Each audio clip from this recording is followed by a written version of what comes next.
FM Pegram, WPUZ HD2 Laverne. Broadcasting on Alexa. I appreciate that. And other smart speakers.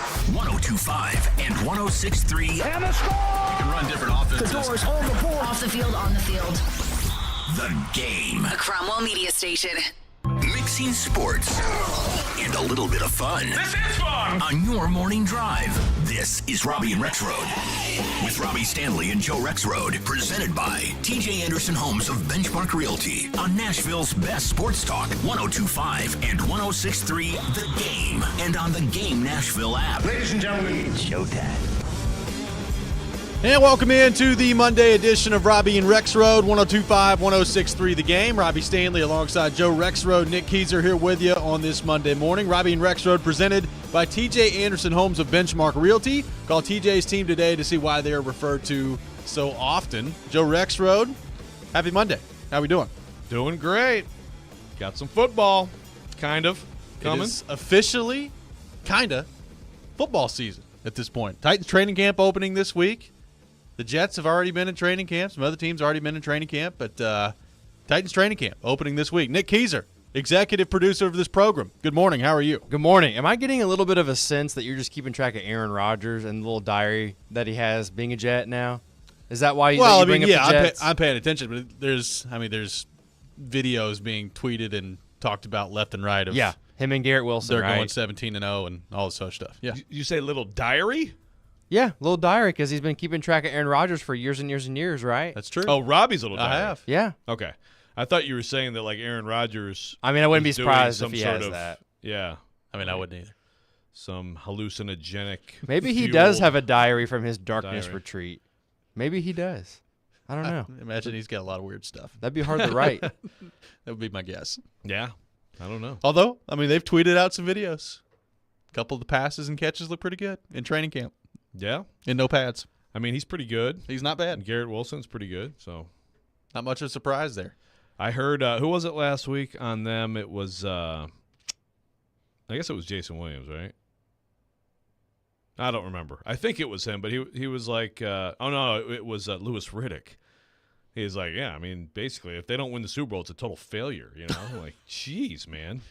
But hey, start by making the playoffs. Yeah, They've done that in a while. Yeah, for sure. But to his point, it's like last year, all anybody talked about was, man, look at this team if it only had any kind of quarterbacking. That is so true. now you got Aaron Rodgers, I guess, you know. Why else are you getting Aaron Rodgers? So you can be pretty good? No, it's to win. I get it. Good point by Louis Riddick. All right. I'm with him. Super Bowl or bust Super for the Bowl or Jets. bust for the Jets. Joe, the Oilers throwback jerseys come out last night. The Titans released the video at 8 o'clock last night. Derrick Henry, Kevin Byard, Jeffrey Simmons, Ryan Tannehill running around in a nice little cool intro video to the Oilers throwbacks. I mean, the anticipation for them, Joe, was a little funny to me because we knew what they were going to look like for the most part, but they do look good, I will say. Derrick Henry, Kevin Byard, all those guys wearing the Oilers throwbacks in that video the Titans put out last night. I really love that uniform. We've talked about this before. I've always loved that uniform, and I think it looks great, and I would not be opposed to the Titans making it a permanent thing. I know they're not gonna, but I like them. They look really good. I do too, but they don't have they're not doing your favorite. They're doing the baby blue instead of the all white. Because I agree, I think the all white might be the best. It's close, but no, they look awesome. They look good, and so apparently 2 home games. It doesn't say because Jimmy Wyatt wrote something. I went to Jimmy Wyatt's Twitter account and realized he unfollowed me recently, probably because I wrote like positive things about the University of Tennessee. That's my guess. And I'm done with Rex Road. Yeah, he gets mad about the Vols homerism. Oh yeah, if he senses it. I don't see in his story the specific games, but he said that they tried or they looked into the game at Miami, but that wasn't going to work. I'm disappointed that they didn't look into trolling the city of Houston in the city of Houston, but oh well. Yeah, I was really rooting for that. That's also, though, why I would have loved to have seen, a throwback baby blue, but also a throwback just all white, too, because then it wouldn't matter. You can just wear it on the road. Just get your all whites and go to town. Right. I'm trying to think. I mean, the way it is now, I feel like more teams wear white at home anyway. Not that the Texans do, though. Like, they typically always wear the dark, right? They're the blue or red for the most part, yeah. But you could, I mean, in theory, you could still roll in with those. Yeah. And it would be okay. I think it's worth a shot. I would be very surprised if one of the 2 home games that they're wearing this jersey in, that it's not against Houston. Yeah. I think it's going to be a letdown to a lot of people if they don't do it against Houston. Right. I mean, I was half expecting last night when the intro video came out for it to be like DeAndre Hopkins just rolling in out of nowhere with the Oilers throwback jerseys on. It'd be good. That would have been good. Yeah, I mean, you're not going to wear them for like the Falcons and whatever. Yeah, Jags game. No, it's got to be. And so apparently there's a lot of. I mean, apparently on social media, or I'm sorry, so Twitter. What is it? Twitter X, or is it just X? Is it just X? I don't know. Do you know Nick Keiser?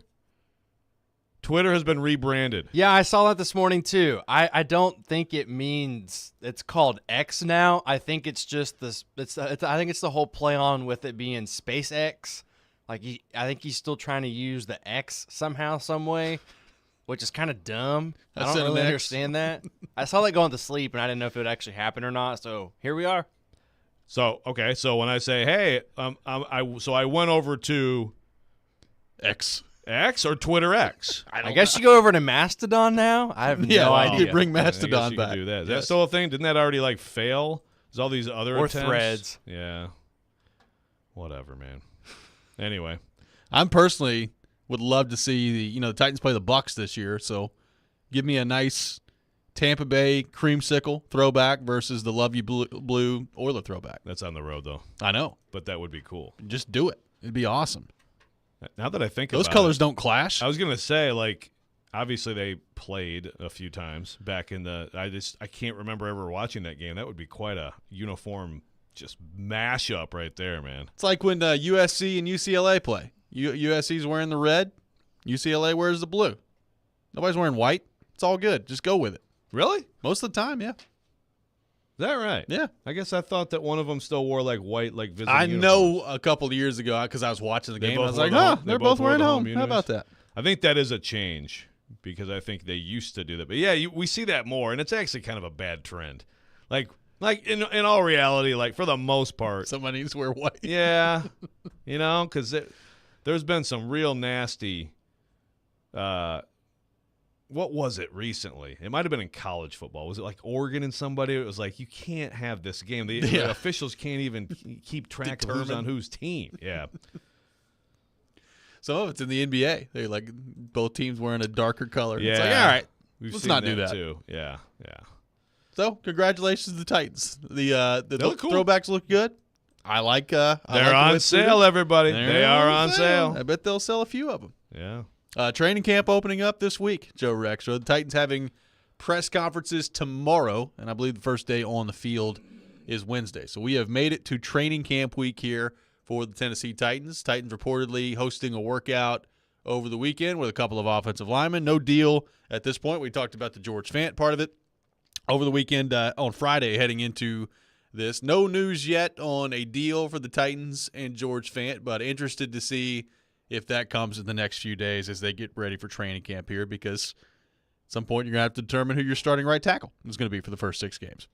Yeah, the fact that there was no signing over the weekend, and I want to say Jordan Schultz had something on this on X, on Xer, about basically, keeping in touch. I mean, that tells me that the Titans were guess not.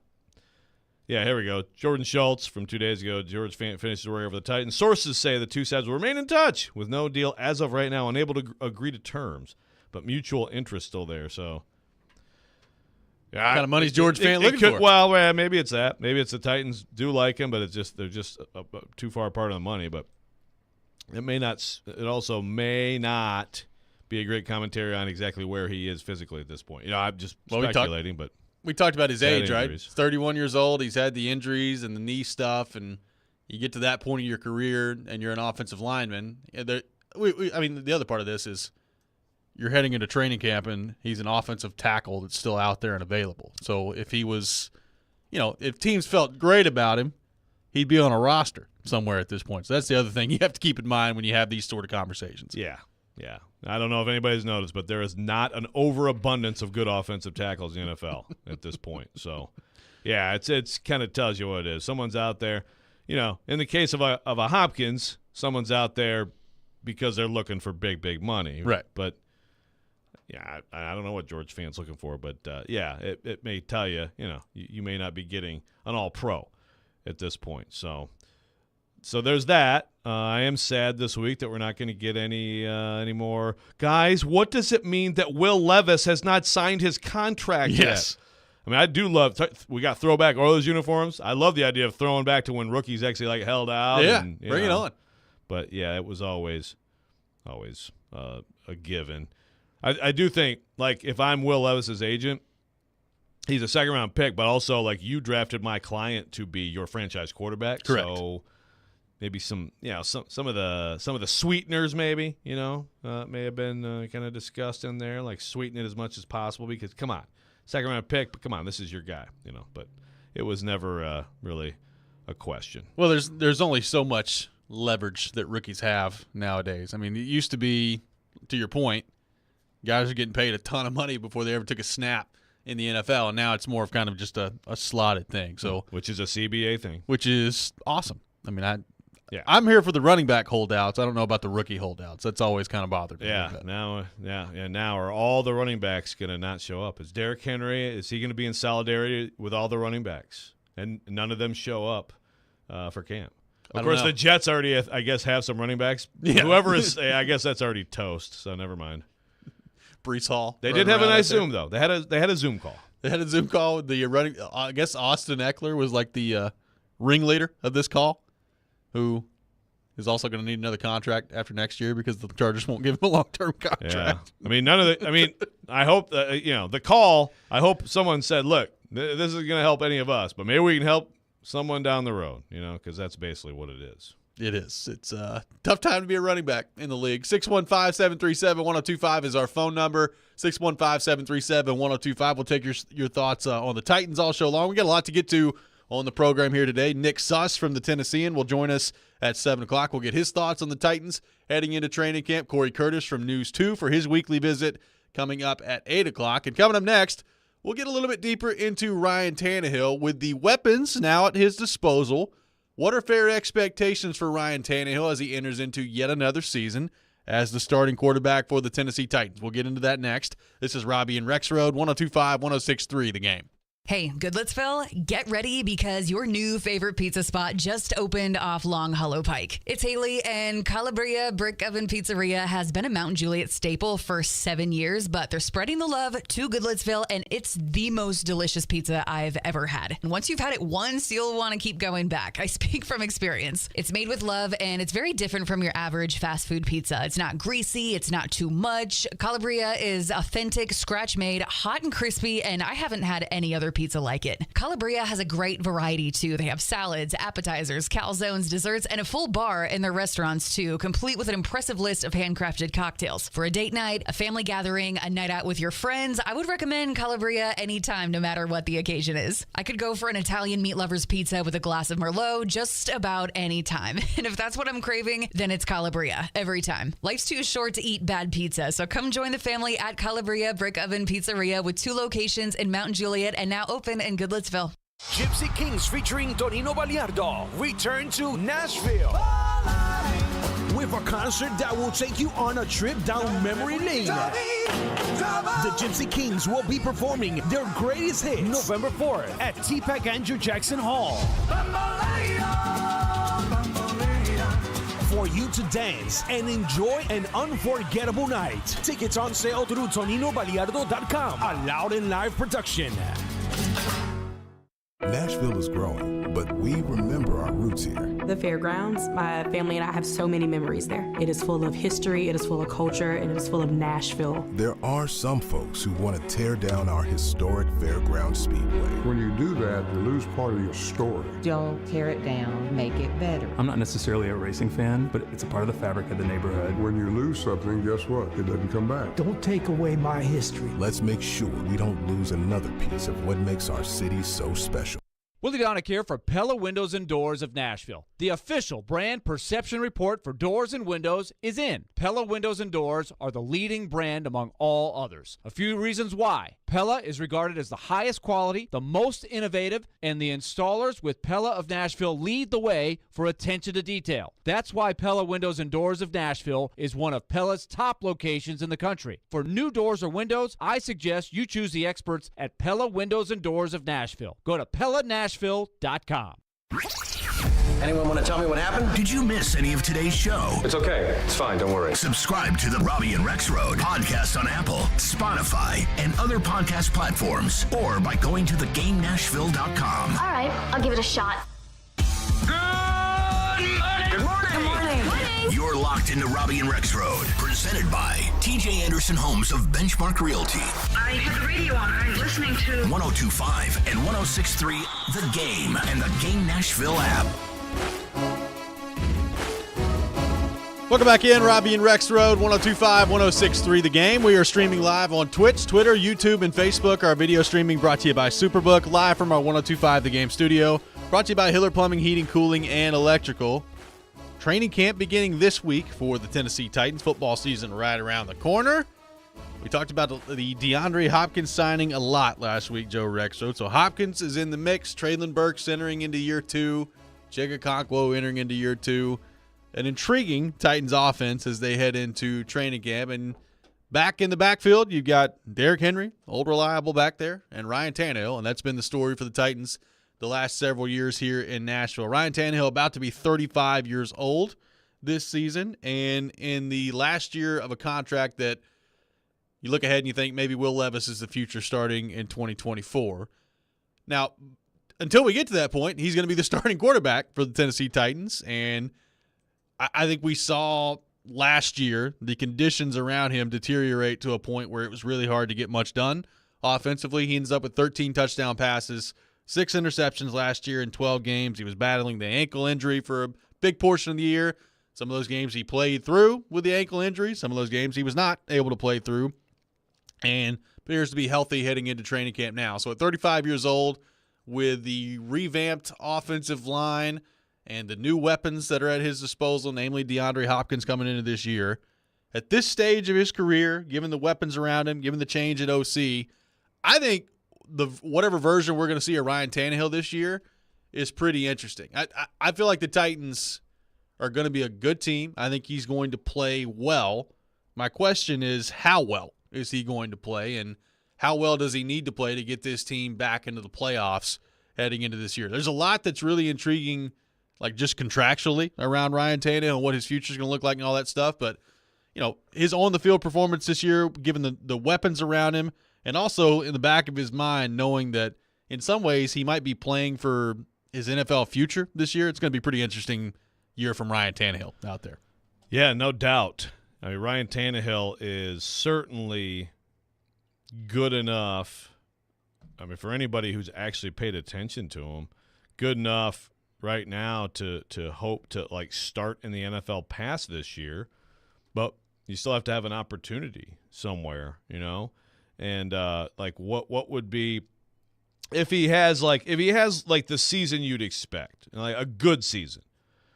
So much of that I think is the offensive line. But let's say, you know, the conditions are fine, Hopkins makes a difference. He's good, they're pretty good. But okay, Titans are moving on to a new era. We've talked about the extreme situation of he's so freaking good and they're so good. They're like, how could you possibly, like, you've got to run it back more. But the more likely scenario is, like, I think that it goes well, that the Titans are definitely better than a lot of people in the NFL think they are. But that means like 9-8, right? Something like that. And he's good. He's not great. So where does that put him, you know? I mean, the hard, you know, trying to answer that question, we don't know what all is going to happen with a lot of teams. And in all likelihood, there's probably a team or two out there that maybe could look at him as, you know, a bridge quarterback. But I guess probably most likely a really good backup next year somewhere. I mean, certainly the shape he's in, I mean, he certainly can stay around this league into his 40s, I would bet. Yeah, I mean, look, I think I think he's got good football left in him. I do. And how long? I don't know. I mean, it's tough to – I know that Brady played till he was 45 and Rodgers is approaching 40, and it feels like with the rules the way that they are, like it's a lot easier for quarterbacks to play a little bit later in their careers now. Not just with the rules, but with the way that they take care of themselves and all those things. It's a different era, the NFL, that we've been entering into for the last little while here. So I'm interested to see, does that become the norm now of even guys that aren't superstars like Tannehill, can they play into their late 30s, early 40s on a consistent basis? There's no reason for me to believe at this point that he can't do that for the next few years. I wonder, is he going to get the opportunity to do that? Because beyond this season, is somebody going to view him as a starting quarterback? Is he a bridge quarterback after this for somebody else? There's so much for him that's riding on this year and the production for this year. It makes it really intriguing. Ethan from Lawrenceburg on the text line says, if the O-line is average, I expect 3,500 yards and 30 touchdowns from Tannehill. I think that would be a pretty good season from Ryan Tannehill this year. I mean, he's hit the 3,500-yard mark twice in his career with the Titans. In 2020, he had 3,800. In 2021, he had 3,700. He's hit the 30-touchdown mark once, and that was when he had 33 touchdowns and 7 picks in 2020, which was arguably his best year. Now, 19, he was pretty good too, but he only started for 12 games that year. So, he started for 10. He played in 12 that year. So, numerically, I'm not sure exactly what it's going to look like, but I mean, look, if you told me right now he had 30 touchdown passes, I think you'd sign up for that if you're the Titans. Oh yeah. After 13 last year, you go 33 and 20, 21 and 21, 13 and 22, and of course fewer games, but still big reduction. For people who don't realize, he had a 4,200-yard season in Miami. He had a 4,000-yard season in Miami. He had a 3,900 season in Miami. So, I mean, I guess some of that empty calories, but it wasn't his fault that there were parts of those teams that were just really deficient. But I mean, those numbers, that were just mentioned, those would be that would tell me this could be a special season. That might be shooting a little bit high, but I think 3,000 plus for sure is into the threes, 32, 33, right in there. Well, that would tell you the most important part of this is that he's healthy and the offensive line hadn't gotten him killed out there like they tried to do last year. Yeah, that he's playing, I mean, the thing, so, a lot was made of course, in 19, the yards per attempt. Yep. Like the yards per attempt plus the completion percentage, best since Joe Montana. But I mean that's another thing that just the absence of big plays. I mean, just from every angle last year, if you just look at the numbers, man, he wasn't very good. I think if you watch the football, you're like, wow, how did he pull that off? That's what a lot of last year was. But it doesn't mean that there's going to be some huge market for him if things go the way they appear to be planned. That he's going to be out looking around. I mean, but Mariota left here, and it was like, okay, maybe you try to go to Chicago, and he probably should have at that point. Instead he went to the Raiders, and was just behind a better quarterback. I mean, Tannehill certainly should be to me more attractive to teams than like Mariota was coming out. Mariota did get a chance to start last year in Atlanta. Granted, he was the bridge quarterback with the young guy drafted and eventually lost his job and then took his ball and went home. But I mean, something like that, at least, I would think would be, feasible for Tannehill. Well, I think, nobody's going to view Ryan Tannehill after this year, even the Titans. They're not going to view him as the long-term answer at quarterback at this stage of his career. But with Hopkins now in the mix, Treylon Burks in year 2, I do wonder, best case scenario for Ryan Tannehill and his numbers. If Hopkins comes in, and maybe he's not a top 10 wide receiver anymore, but he's top 20, top 15, somewhere in that neighborhood, and Treylon Burks takes the step that a lot of people are expecting from year 1 to year 2, well, all of a sudden, you look at it, and that's a pretty good 1-2 threat you got out there if you're the Titans at that point. Chigakonkwo, what's he going to be in the passing game this year? And to your point, so much of it depends on the offensive line and whether or not they're able to keep him upright. It's hard for me to envision, Joe, all those things happening and being best case scenario because that rarely happens in the NFL. But if you get a couple of those things to fall your way, be that Hopkins in the line or Burks in the line or whatever it is, then all of a sudden I think the opportunity for Tannehill to play and to play really well this year increases. We've always kind of said this about Tannehill. I don't know that Tannehill has really ever been the guy that elevates everybody around him, but if the conditions around him are good, I think he's a really good quarterback. And I have no idea whether or not the conditions around him are going to be overly good, but I feel a little bit better about it with Hopkins coming in. Yeah, I think the conditions around him on the outside, if those guys, it's, hashtag if healthy, but they're good. I mean, they could be, and they could be pretty, especially better OC performance and all that stuff. But it's just the offensive line. I mean, Tannehill can move around. Tannehill has some mobility, but you figure that starts to erode more and more as he gets older, and it's just, you got to give the guy clean pockets. I mean, he's not as dependent on him as, to me, a Cousins or a Garoppolo. I feel like those guys are very much like you better give them. And again, both of them are good if they have that. Tannehill can do a little bit more improvising, but you saw it last year. Last year, everything was not great. No, I mean, it's going to be better. The Hopkins addition, I think, and then just the growth of the young guys means it should be better. But it's also how much of Tannehill's great performance before was Arthur Smith and Tannehill on the same page. Arthur Smith having a great understanding of how to maximize Tannehill. How much was Downing a detriment at times, and then how much will Tim Kelly make it better, if at all?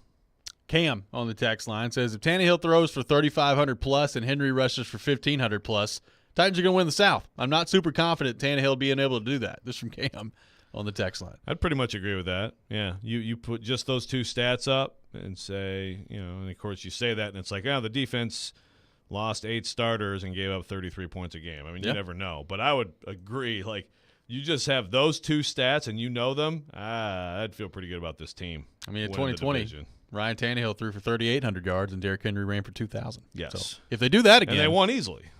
I would imagine they're going to win the division. Yeah. 615-737-1025, our phone number. What are fair expectations for Ryan Tannehill this year? What do you make of the weaponry around Ryan Tannehill? We'll take your thoughts on all that. 615-737-1025. This is Robbie and Rex Road, 102.5-106.3, The Game.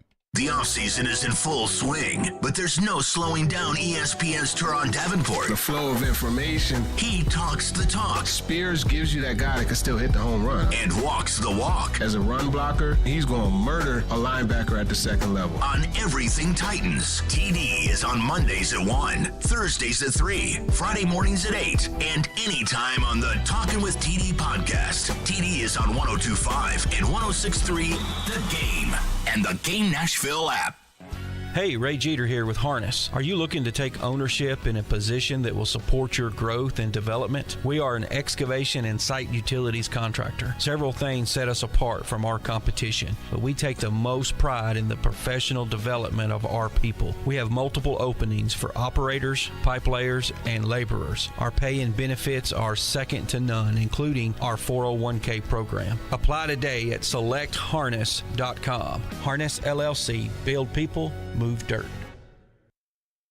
Being value conscious and getting the most for your money is so important these days, and that's why it's more important than ever to shop at Genesis Diamonds, the undisputed value leader. Part of the education at Genesis Diamonds is we explain to you how we travel the world and purchase our diamonds, how we buy in bulk, we pay cash for our diamonds so we can save every possible percent to save you money on your diamonds. Genesis Diamonds Vice President David Cooper. There are no middlemen, there are no other wholesalers or dealers, so we cut out all of those extra added markups and pass those savings on to you. When you combine that unmatched value with a totally no-pressure shopping experience, you know you're in the right place. Because we do not work on commission, our sole purpose is to make sure you get exactly what you want. There's nothing in it for us personally, whether you spend $1,000 or $100,000. That's why at Genesis, people often end up spending less than they had budgeted. Our goal is to purely present you with options so you can choose exactly what you want. The value you want, the experience you deserve. Genesis Diamonds, Green Hills and Cool Springs.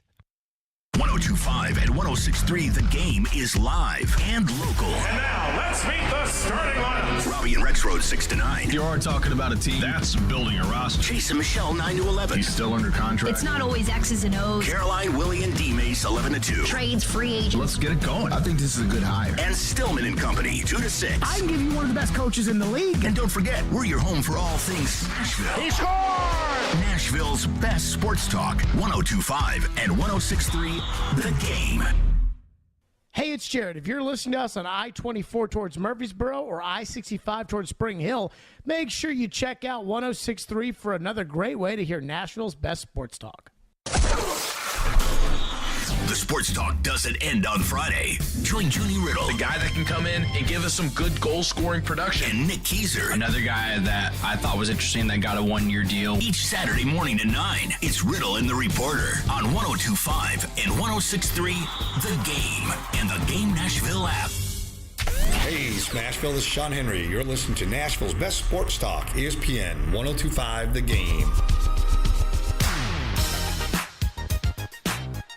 Tune in to 102.5 and 106.3 The Game for weekly driver interviews leading up to the Big Machine Music City Grand Prix presented by Lincoln Tech's NADC and the Nashville Sheriff. The Big Machine Music City Grand Prix will be 3 days of racing, 3 days of music, one huge weekend event. Go to MusicCityGP.com for tickets and get ready to experience Nashville's premier speed and sound event coming up on August 4th through the 6th. Looking forward to that. Robbie and Rex Road, 102.5, 106.3 The Game. Taking your thoughts on Ryan Tannehill and the Titans on our phone and text lines driven by WilsonCountyHyundai.com.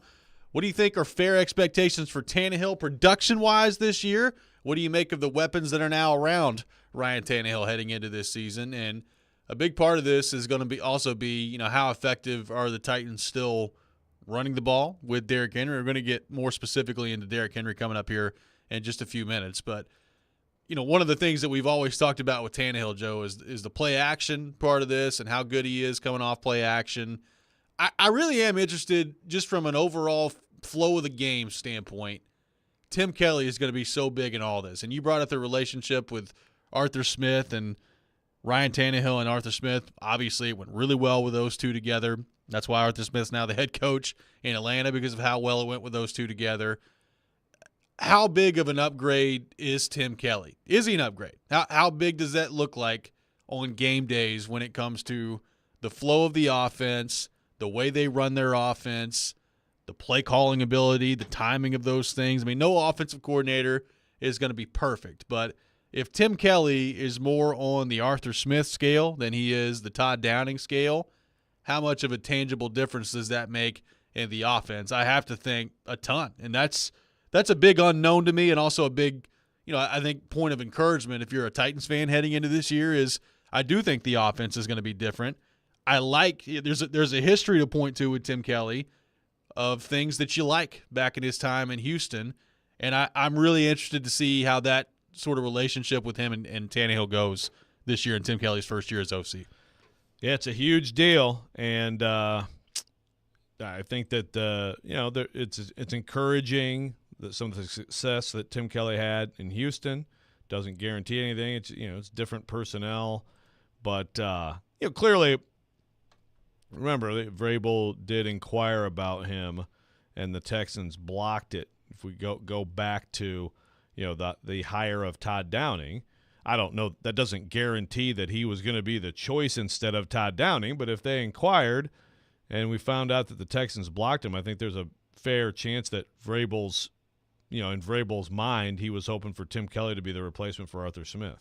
Also, though, for people who are like, oh, finally a new blood who, get rid of all of last year, he was technically on he was part of this. He's passing game coordinator, for God's sake. Right.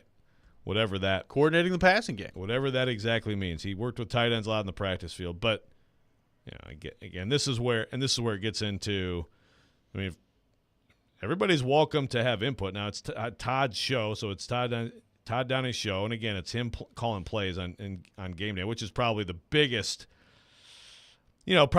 separator of these guys. And I guess probably was the biggest issue with Todd Downing not beyond, probably more, like game planning, things like that. I mean, one of the biggest issues for Todd Downing was he had players who were losing to players on other teams, especially up front last year. But he didn't have whatever it is that, it's kind of it's one of those kind of abstract things. You know it when you see it, but I can't put exactly into words without knowing. There's so much information we don't have on play calling, right?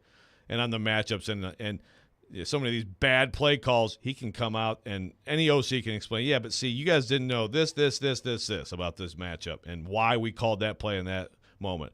But some OCs have it, and you know it, and some of those guys are some of the most prominent head coaches now in the NFL because they're so good at calling plays, designing game plans, and developing quarterbacks. So is Tim Kelly one of those guys?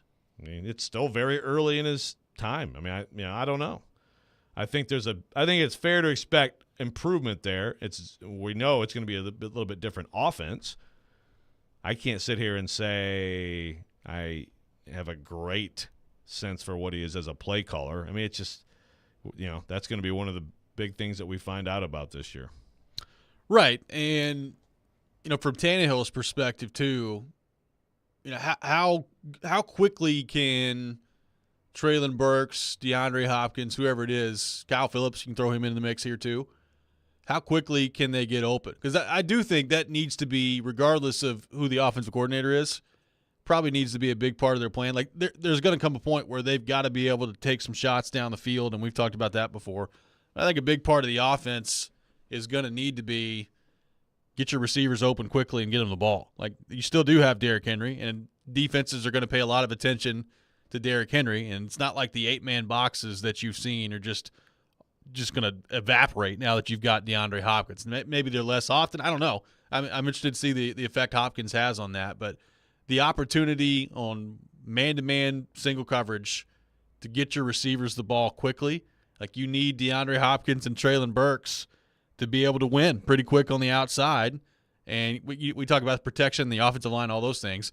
Like if they have that on a consistent basis, then I think if you're Tannehill, that's best case scenario because you're not having to sit back there in the pocket and wait for routes to develop all the time and wait for guys to get open. Like it felt like last year, number one, he didn't have a lot of time, but number two, when he did, you look around and you're like, well, Robert Woods is blanketed by that guy. Treylon Burks isn't on the field right now because he's hurt. It just was really difficult for the Titans to get open last year. And we went through the numbers of different analytical sites that put it out there of like average degree of separation and all these other things that you track with receivers, and the Titans are near the bottom of the list and all those things. How much better is that going to be this year? How much better are the Titans simply at getting open for their quarterback this year? Yeah, that's important, but it's also it's that for sure. If they're on the field, Phillips, I think Phillips can get open. I mean, Phillips can get open for these little short routes over the middle of the field without question. Hopkins, I mean, same thing. Hopkins, actually, Nick Suss, we're having Nick on. He had a good story where he went back and looked through Hopkins' stuff and basically like kind of how limited he was in that Arizona offense. It was so much like hitch, comebacks. I mean, it was, but at the same time, I feel like that's there, and the Titans should do that a fair amount too, right? I mean, you want to not be predictable in any way, but it was interesting, kind of seeing that analysis of the Cardinals offense and then thinking about how it might be different here, but just being unpredictable, and then also within that, to be unpredictable, to get the ball out quickly to your playmakers and all that stuff, how much work, I guess, is taken away from Derrick Henry? Is work taken away from Derrick Henry? How much does it matter? Is that a good idea? I would say it's definitely a good idea to have fewer doomed runs, with Derrick Henry, but that's also easier said than done. It's just an interesting, if you're going to be that unpredictable, and this is kind of like a knock on Derrick Henry. It's easier to be unpredictable when you have a running back who is equally or similar in skill of catching or running the ball, and that's not the case with Derrick Henry. And also Derrick Henry has I think proven to be a volume guy who benefits from a lot of carries. Any running back would say that they do. But he has done it, and they have done it. So how much do they change that and pull away from that? Are we going to see games where Derrick Henry has like 14 carries? Well, Derrick Henry did have a career high in catches, receiving yards last year.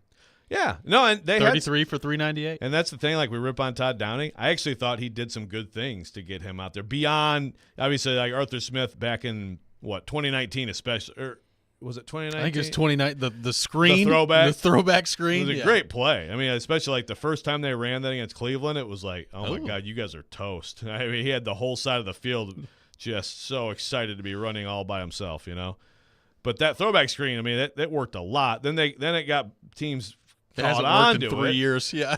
But yeah, here and there you bust it out, like an oldie but a goodie. But I thought last year Todd Downing actually had some nice little stuff to get him the ball on different kinds of ways, and he did. He has worked on catching the ball.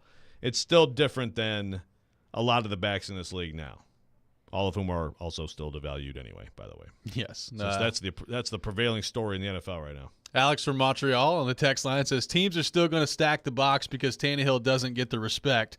Can the O-line hold? That's the real question. This from Alex from Montreal on the text line. And it's, we talk about the weaponry around Tannehill. So much of it comes back to that. Can you block? Like, can you keep your quarterback upright? How much help are you going to – and that's the other part.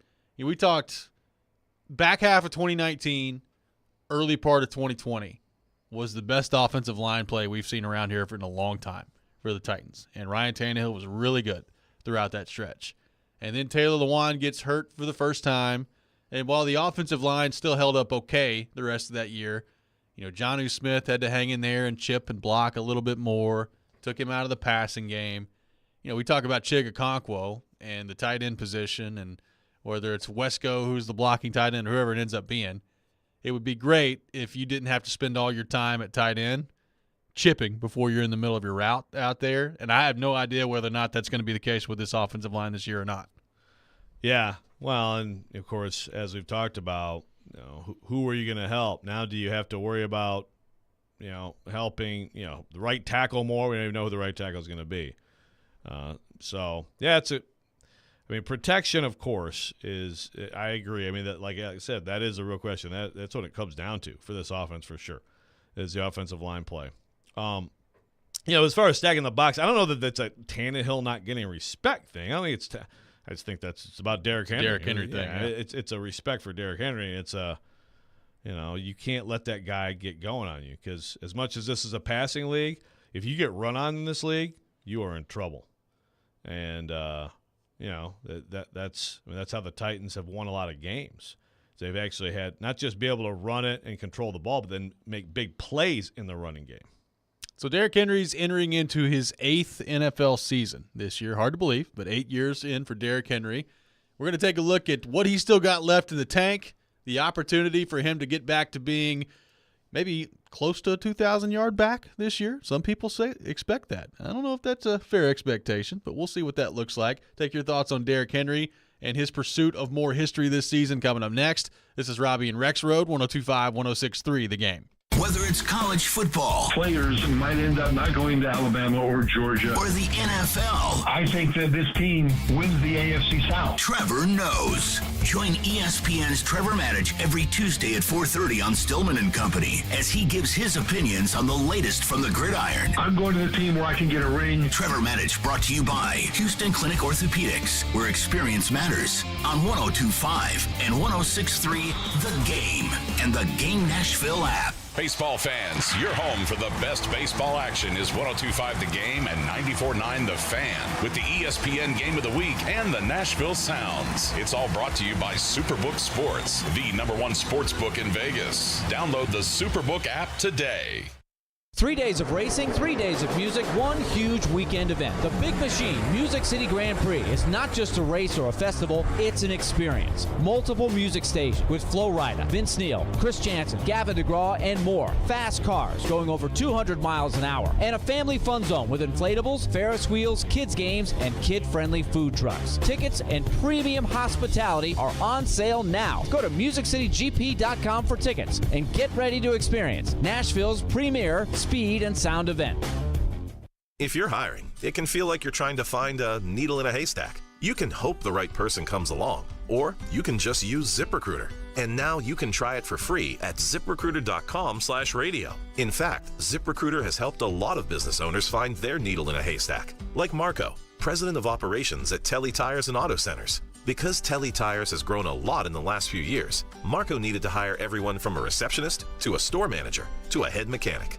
ZipRecruiter helps me find all the right people, even the most difficult jobs to fill. ZipRecruiter helps me keep my business running. Take it from Marco and millions of other businesses who've used ZipRecruiter. ZipRecruiter can help you find the needle in the haystack. See why 4 out of 5 employers who post a job on ZipRecruiter get a quality candidate within the first day. And right now, you can try ZipRecruiter for free. That's right, free at ZipRecruiter.com/radio. That's ZipRecruiter.com/RADIO. ZipRecruiter.com/radio. ZipRecruiter, the smartest way to hire.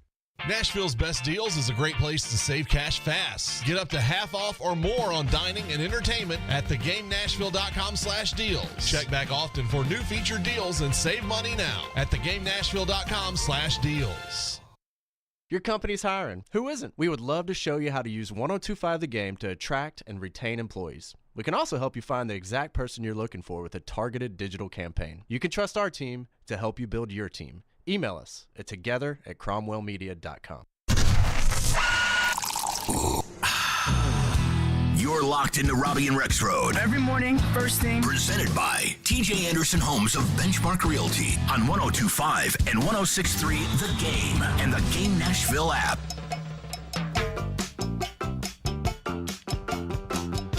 Welcome back in, Robbie and Rex Road, 102.5, 106.3 The Game. Robbie Stanley, Joe Rex Road, Nick Keyser here with you on this Monday morning. We'll be joined by Nick Suss from the Tennessean coming up at 7 o'clock. We'll get his thoughts on the Titans as they prepare to open up training camp this week. Taking your thoughts in the meantime, 615-737-1025. So, Joe, I mentioned it, the 8th season upcoming for Derrick Henry.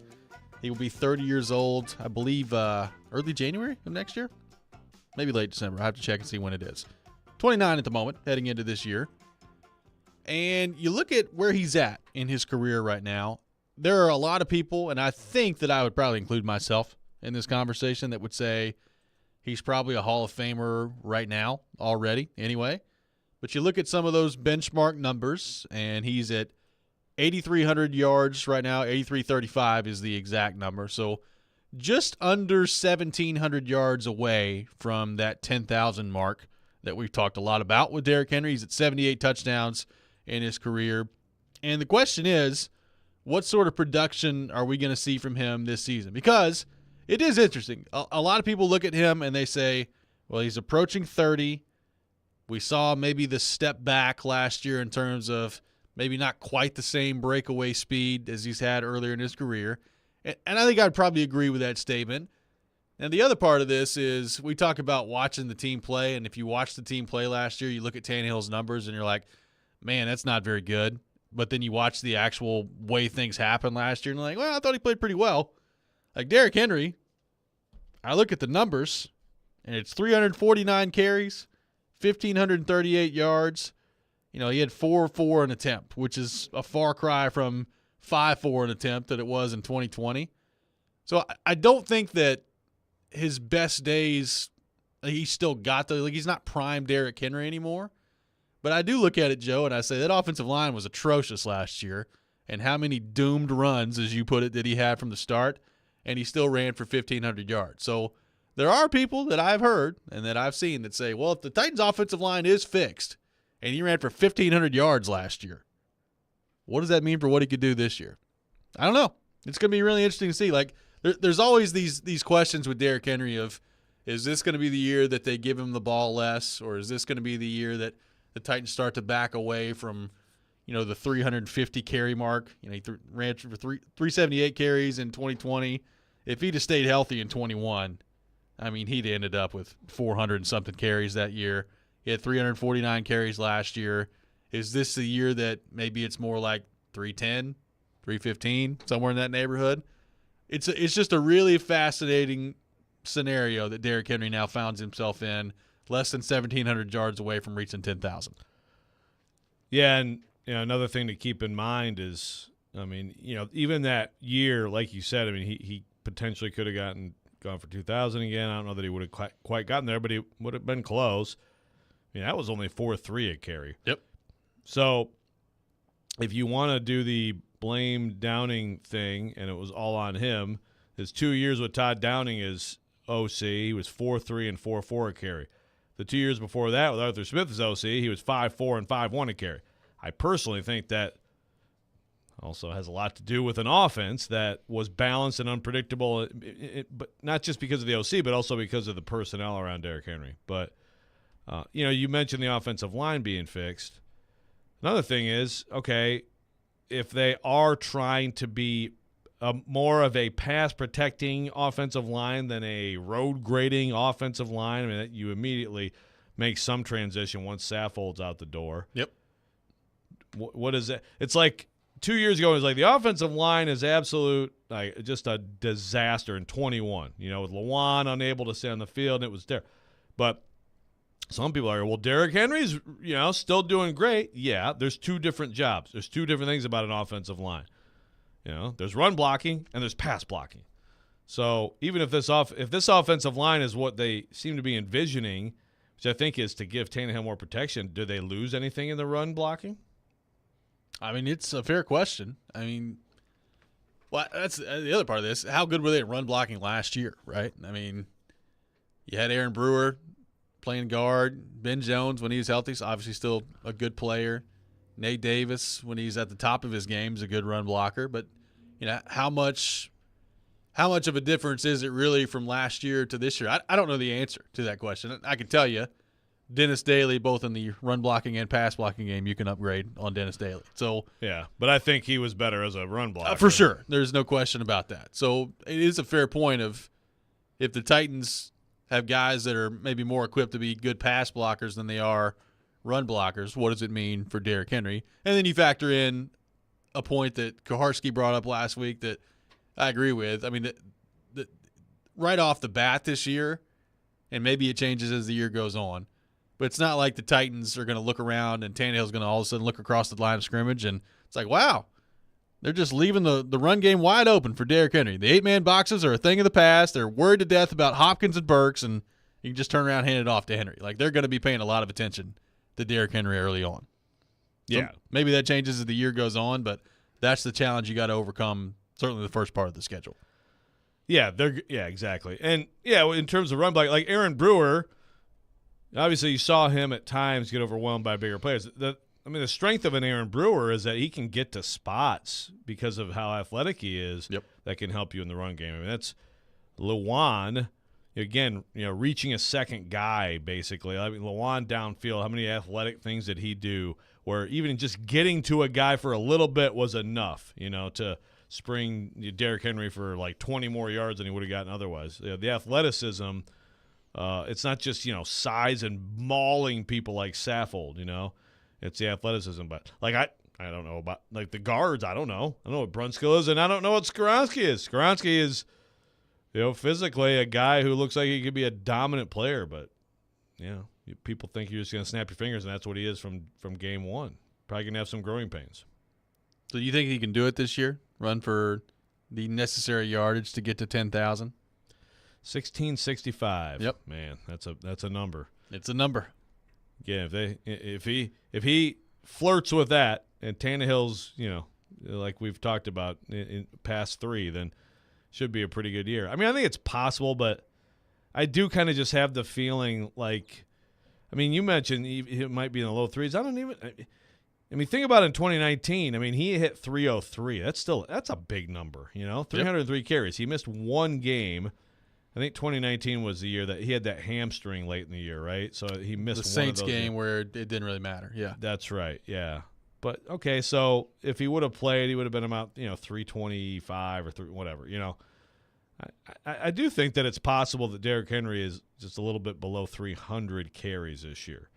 I just feel like maybe they're and not because you're not trying to preserve anything. I mean, if you're the Titans right now, you figure this is probably your last year. It's not because let's think long term and stretch it out. Not at all. I mean, in terms of how teams, this is how teams proceed. It's like you got a running back. Well, may as well use them up because that's probably what it is. But I just think to have more of an unpredictable offense, maybe even get like a Spears, some carries, because I think it's possible that next year he's the primary back, or at least 1A, 1B with somebody else.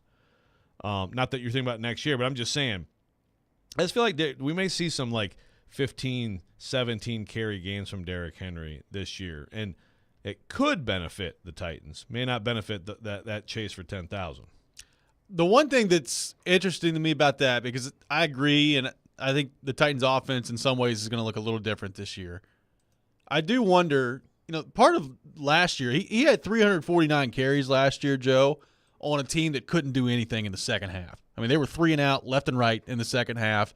He's always been a guy in his career that if you look at the numbers as the game goes on, and not even just the game, like as the season goes on, he has gotten stronger. And last year, that was not the case. I mean, his numbers in the first half of games last year were way better than his numbers in the second half of games last year. How much of that is him? How much of that is the conditions around him? I don't know.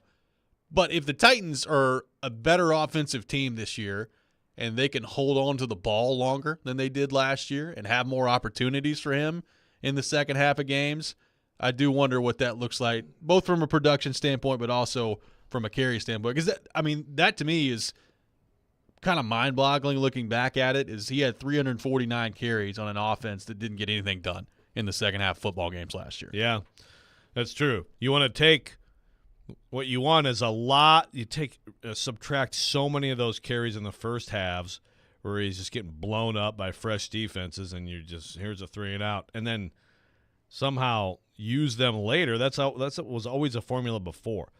Actually, I'd love to see a breakdown of carries by quarter for him year by year last year compared to previous years, because it felt like you said, so many 3 and outs. They didn't score. They didn't have an opportunity. They didn't do the wear teams out with Derrick Henry, and yet he still had 349. That's a lot of first half run into a wall carries. A whole lot. Coming up next, we'll be joined by Nick Suss from the Tennessean. We'll get his thoughts on the Titans as they open up training camp later this week. That's next. This is Robbie and Rex Road, 102.5, 106.3, The Game. Every day we are live and local. I think Vanderbilt is steady, disciplined. It's been so long since Tennessee's gotten out of the first weekend. And your source for Nashville sports. I don't mind going to another team. You want to know what the coaching staff's going to look like? We are Nashville's best sports talk. 102.5 and 106.3 The Game and the Game Nashville app. ElectronicExpress.com. We make it happen. The FedEx St. Jude Championship returns to TPC Southwind, August 9th through the 13th. Don't miss your chance to witness the top 70 players from the PGA Tour season battle it out in the first event of the FedEx Cup playoffs. Only 50 players will make it through Memphis. Don't miss your chance to watch the drama unfold. Daily grounds and upgraded ticket options are on sale now at FedExChampionship.com.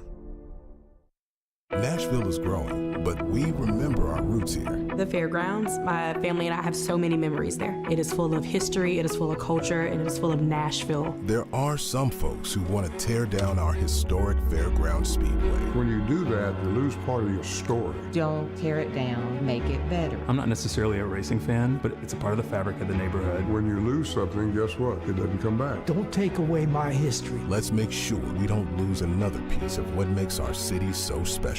Nashville's best deal of the week is Joyland in East Nashville. Joyland is a fun new concept by celebrity chef Sean Brock, inspired by his love for cheeseburgers, shakes, buttermilk biscuits, fries, and fried chicken. Get half off a $30 gift card at thegamenashville.com/deals and enjoy the best burger in town. Find some joy today and eat Joyland for half off with Nashville's best deal of the week. That's thegamenashville.com/deals. Adult education in Tennessee. It's more than just a diploma. It's a path to a better life. It's a way to help you communicate more effectively. From high school equivalency classes and testing to English as a second language and college prep courses, there's no shortage of opportunities to enhance the lives of you and your family. Adult education in Tennessee. It's more than just a diploma. Go to tnworkready.com to unlock your maximum potential. Brought to you by Tennessee Adult Education, the Tennessee Association of Broadcasters, and this station. your Game Center update. This is Nick Keyser. Nashville SC broke their 6-game losing streak last night against the Colorado Rapids, winning 2-1 with goals from Hani Mukhtar and Jacob Schaffelberg. Head coach Gary Smith weighed in on the win after the match. We have to look internally at ourselves and start to decide what are we going to be, what do we want to be, and how are we going to get there. And I thought tonight we just slowly but surely started to turn in that positive direction. The result was very, very important, I think, emotionally for all of the group. And over the weekend, Sal Frelick made his MLB debut after playing 40 games with the Nashville Sounds. Frelick was the 6th player over the last 25 seasons with 3 hits and a game-winning RBI in his major league debut. And the Tennessee Titans training camp begins this week. Prior to the regular season, we'll have coverage from practice right here on 102.5 and 106.3 The Game. For more, follow us on Twitter at 1025 The Game or visit theGameNashville.com. Live from the Hiller Plumbing, Heating, Cooling, and Electrical Studios. WPRT FM Pegram, WPUC HD2 Laverne. Nashville's exclusive home for the Nashville Predators. 1025 and 1063. 79-52 Vanderbilt. And I think he's got a coach shot by Cheryl. You're going to see more moves. The Game. A Cromwell Media Station. Mixing sports and a little bit of fun. This is fun! On your morning drive. This is Robbie and Rex Road. With Robbie Stanley and Joe Rexroad. Presented by TJ Anderson Homes of Benchmark Realty. On Nashville's best sports talk. 1025 and 1063 The Game. And on the Game Nashville app. Ladies and gentlemen, it's showtime. Hour number 2, Robbie and Rex Road, 102.5, 106.3 The Game. Robbie Stanley alongside Joe Rex Road. Nick Keyser here with you on this Monday morning, talking Titans as they open up training camp this week. And to help us do that, we go to our 102.5 The Game phone line, driven by WilsonCountyHyundai.com. And welcome in our friend Nick Suss from the Tennessean. Nick, good morning. How we doing? I'm doing well. How are y'all? Awesome, man. Appreciate you taking time to be with us. So, Nick, let's just start on the DeAndre Hopkins front. How do you think that changes the Titans' offense? What do you make of what that could do for Ryan Tannehill heading into this season? I mean, it makes it better. There's probably no question there. You look at the trickle-down effect, and you don't just add a number 1 receiver. You make your number 2 receiver better as that trickles down from Kyle Phillips, Traylon Burks, et cetera, until your 5th receiver is probably better, and that's good. It makes everybody on the team better. But you look at what one receiver can do, it's kind of unclear how much that can change a team. I think about last year, probably 3 of the 5 best receivers in the NFL changed teams. A.J. Brown made the Eagles 6 wins better. Devontae Adams joined the Raiders, and they got 5 wins worse. Tyreek Hill joined the Dolphins, and they had the same record year over year.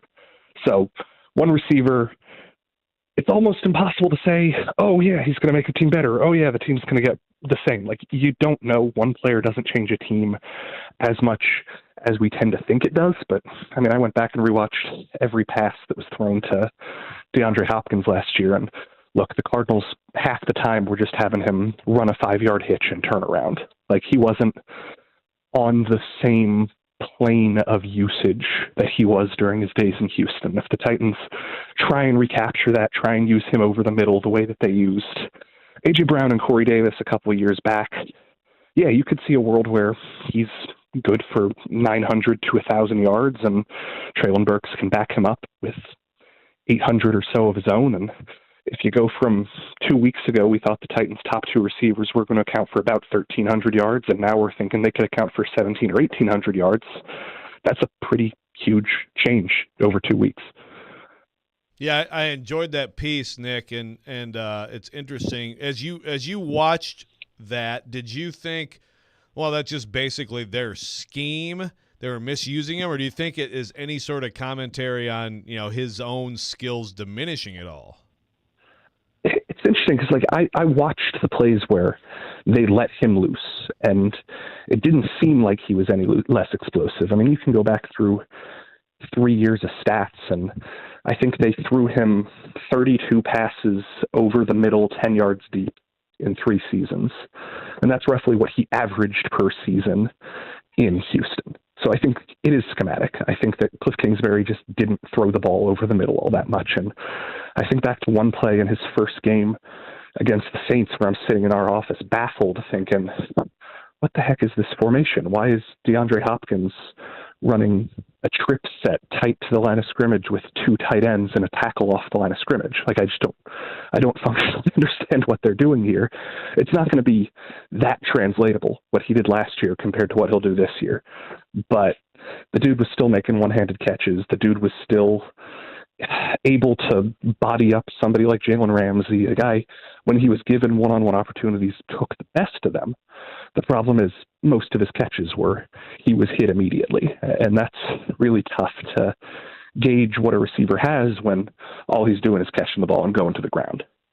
Nick Suss from the Tennessean with us here on Robbie and Rex Road. So, Nick, given that Hopkins is now in the fold, you got Treylon Burks heading into year 2, et cetera, as you've laid out there. What do you think fair expectations should be for Ryan Tannehill this year, as he'll be 35 years old, and obviously we know that they drafted Will Levis, and he could be the starter as soon as 2024. What do you expect from Tannehill this year, given what's now around him on the offensive side of the ball? You got to expect him to at least take a step back forward. You have to – I mean, if you are projecting how good this team can be, it seems like the front office and the coaches are betting that given the right supporting cast, Ryan Tannehill can be as good as he was at the very least in 2021. And if everything goes perfectly in 2019 or 2020, now it's tough to gauge how good he'll be because, again, last year's decline happened for so many different reasons. I don't think his efficiency ever went down, and that's obviously the thing that Mike Vrabel preaches the most about the passing game is you want it to be efficient. You want to take advantage of the opportunities you take, and I think that if you look at things like adjusted net yards per attempt and the efficiency metrics, I don't think his decline was as precipitous as it was made out to be. So maybe you would think that with the rejuvenated receiving core and when he's not playing on a bum ankle and when the offense isn't running the ball straight into the line of scrimmage on first and second down every play, maybe he can have this rejuvenation. But also, you never know when the cliff's going to come. Russell Wilson experienced it last year. Sometimes quarterbacks just aren't who they are as they get older. And there's a chance that you'll get better. Treylon Burks is going to be much improved. DeAndre Hopkins is obviously an upgrade over Robert Woods. You have all this stuff to help him out, but at the end of the day, he's going to have to be the one that makes the plays. Talking to Nick Suss, Titans beat writer for the Tennessean. So, Nick, what's your read now on the Kevin Byard, contract situation, how it ended up, and I guess do you look any differently now back at the previous attempt to get him to take a pay cut? I don't think this reveals too much about KB. I think that most of us know dude wants the Titans to succeed, and it's easier to approach him and say, hey, will you restructure your contract if we're bringing in DeAndre Hopkins versus, hey, will you restructure your contract because we want money? The tangibility of this signing versus this restructure, I think, does make it a little bit more understandable that he'd be willing to say, well, yeah, I'll do it for this. And I mean, if you look at the over-the-cap projections for what the contract is, it's not a true pay cut. There is true restructure in there. There's incentives. There are bonuses. This is much more like a way to say you're going to get your money, but we're moving it around than it would have been a true, we're going to reduce your salary from $12 million to $8 million or whatever it would have been. But no, I look back on it and you give the team as much credit as you can for trying it. It probably wasn't the best move in the moment, but I think Byard has more or less handled it with quite a bit of grace, and now the team is trying to get better, and I think he's always going to be the person who's most on board with that. So, Nick, as you look at the defensive side of the ball for this team, what are maybe one or two of your biggest question marks on defense as they head into camp? I'm very interested to see who the secondary depth is, especially if Caleb Farley's on the PUP list and Josh Thompson's on the non-injury or non-football injury list. You don't really have a true third safety. You have Elijah Molden, who might be able to try there behind Kevin Byard and Amani Hooker, and then you have guys like Trey Avery and Shaheem Carter and some players that maybe aren't the most veteran who could maybe move over and try some safety, try some backup cornerback. I think that between Sean Murphy-Bunting and Christian Fulton and Roger McCreary, and then obviously Byard and Hooker, you have a pretty solid gauge of who your 5 DBs are on the field. But we saw last season that the house of cards, when you lose one player in the secondary, can really, really hurt a team. And that's if I'm looking at a weak spot on this defense, I like what the pass rush has now that Harold Landry's coming back and Arden Key is available. I obviously like a unit that has Jeffrey Simmons and Danico Autry and T.R. Tard. I think they did their best to fix the inside linebacker room, but this was a secondary that was 32nd in the NFL in passing yards allowed per game last year, and I know that so much of that relates to the way they stopped the run last year, but you can't ignore that teams threw all over them, and they fixed it by bringing in one secondary player. So I'm curious to see if the fixes to the players that were already on the roster are going to be enough. What about kicker? Who's going to be the kicker? Do you feel like either of those guys looks to you like possibly the Titans' long-term kicker of the future? They could. I mean, long-term kicker is such an oxymoron because of the way teams shuffle through these guys. I watched them in training camp, or mini camp. I know you guys were out there too. And just look, Trey Wolf looked like he had a big leg. I thought that it was impressive that he was able to kick from distance, but I've never seen him kick with a rush coming at him. And Caleb Shudak, we've only seen it the one time. I think these guys were both productive college kickers, and so much of that position is mental. So if one of them wins the job at a camp and they come out and they're 5 for 5 against the Saints, well, good for you. You're going to keep kicking until you start missing. And if you don't, there are probably a dozen veterans who have kicked in the NFL who the Titans are going to be able to try out in September and October, and they might be able to bring somebody in the next couple of weeks too. So they'll figure this position out. I can't pretend I'm some kicking expert who can tell you about the torque of the leg and the knee and all this stuff that you need, but they both looked like they were pretty good at kicking the ball into a net in May. Hey, we'll take it at this point. Yeah, that's right. yeah. Nick Suss, our guest here on Robbie and Rex. So Nick, great stuff, man. Appreciate you taking time to be with us, and looking forward to getting camp started this week. We'll talk to you soon. Yeah, excited for it, man. Thanks. Absolutely. Nick Suss from the Tennessean, our guest. We'll take your thoughts on the Titans, 615-737-1025. We'll react to what Nick had to say there as well. You're listening to Robbie and Rex Road, 1025, 1063, The Game. Baseball fans, your home for the best baseball action is 102.5 The Game and 94.9 The Fan with the ESPN Game of the Week and the Nashville Sounds. It's all brought to you by Superbook Sports, the #1 sports book in Vegas. Download the Superbook app today. My student organization was suspended from campus for criticizing the Chinese government. We knew our free speech rights were being violated. That's why we teamed up with the Foundation for Individual Rights and Expression. FIRE launched a full-scale campaign. They talked to the media, sent letters to the school's president, and put billboards up around campus telling our story. That's what FIRE does. They defend everyone's right to free speech. Defend free speech at thefire.org. Paid for by thefire.org. There are ordinary hotels, and there's the Four Seasons. There are ordinary cars, and there's the Rolls-Royce. There are ordinary handbags, and there's Gucci. There are ordinary engagement rings, and there's Genesis. A Genesis diamond ring is unlike any other. Artistic, innovative design, handcrafted precision, exceptional detail and quality. This is why people who work at other jewelers come to Genesis for their rings. A Genesis ring is considered the gold standard in bridal, with no compromises, no cut corners, nothing short of perfection. We have the look, the style every woman dreams about. At Genesis, you'll find dozens of exclusive world-class bridal designers who are revered for their attention to detail, exceptional vision, and superior craftsmanship. A Genesis ring rises to the occasion, reflecting her style, her unique personality, her confidence, her individuality. In a world filled with ordinary, for this moment, choose extraordinary. Choose Genesis. Genesis Diamonds, Green Hills, and Cool Springs. For more than a century, AM radio has evolved to meet the needs of our community. In their car, at home, or on the job, more than 80 million listeners depend on AM radio each month. AM radio is also the backbone of the emergency alert system, which keeps us safe in dangerous times. It's reliable, free, and public safety depends on it. Text AM to 52886 and tell Congress we need AM radio in cars. This message furnished by the National Association of Broadcasters. The ultimate family-friendly concert experience is back and all new for 2023.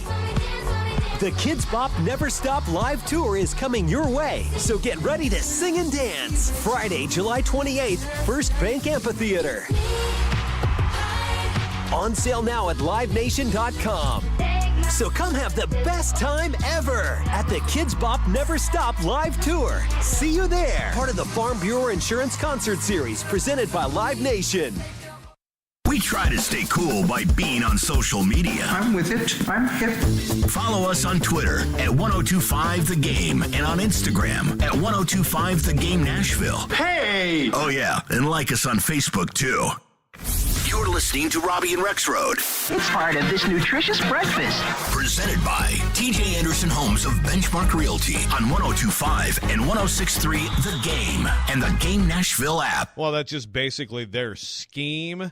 They were misusing him, or do you think it is any sort of commentary on, his own skills diminishing at all? It's interesting because, I watched the plays where they let him loose, and it didn't seem like he was any less explosive. I mean, you can go back through 3 years of stats, and I think they threw him 32 passes over the middle, 10 yards deep in 3 seasons. And that's roughly what he averaged per season in Houston. So I think it is schematic. I think that Cliff Kingsbury just didn't throw the ball over the middle all that much. And I think back to one play in his first game against the Saints where I'm sitting in our office baffled thinking, what the heck is this formation? Why is DeAndre Hopkins running a trip set tight to the line of scrimmage with 2 tight ends and a tackle off the line of scrimmage? I don't functionally understand what they're doing here. It's not going to be that translatable, what he did last year compared to what he'll do this year. But the dude was still making one-handed catches. The dude was still able to body up somebody like Jalen Ramsey, a guy, when he was given one-on-one opportunities, took the best of them. The problem is most of his catches he was hit immediately, and that's really tough to gauge what a receiver has when all he's doing is catching the ball and going to the ground. That was Nick Suss from the Tennessean on with us in the last segment. Appreciate him taking time to come on with us. Robbie and Rex Road streaming live on Twitch, Twitter, YouTube, and Facebook. Our video streaming brought to you by Superbook, live from our 102.5 The Game studio, brought to you by Hiller Plumbing, Heating, Cooling, and Electrical. So what did you make of what Nick Suss had to say about DeAndre Hopkins? As he brought up, he went through basically every pass that Hopkins was thrown last year with the Cardinals. What did you make of what his takeaway was there on Hopkins, how much maybe he still has left in the tank, and how he was used last year in Arizona?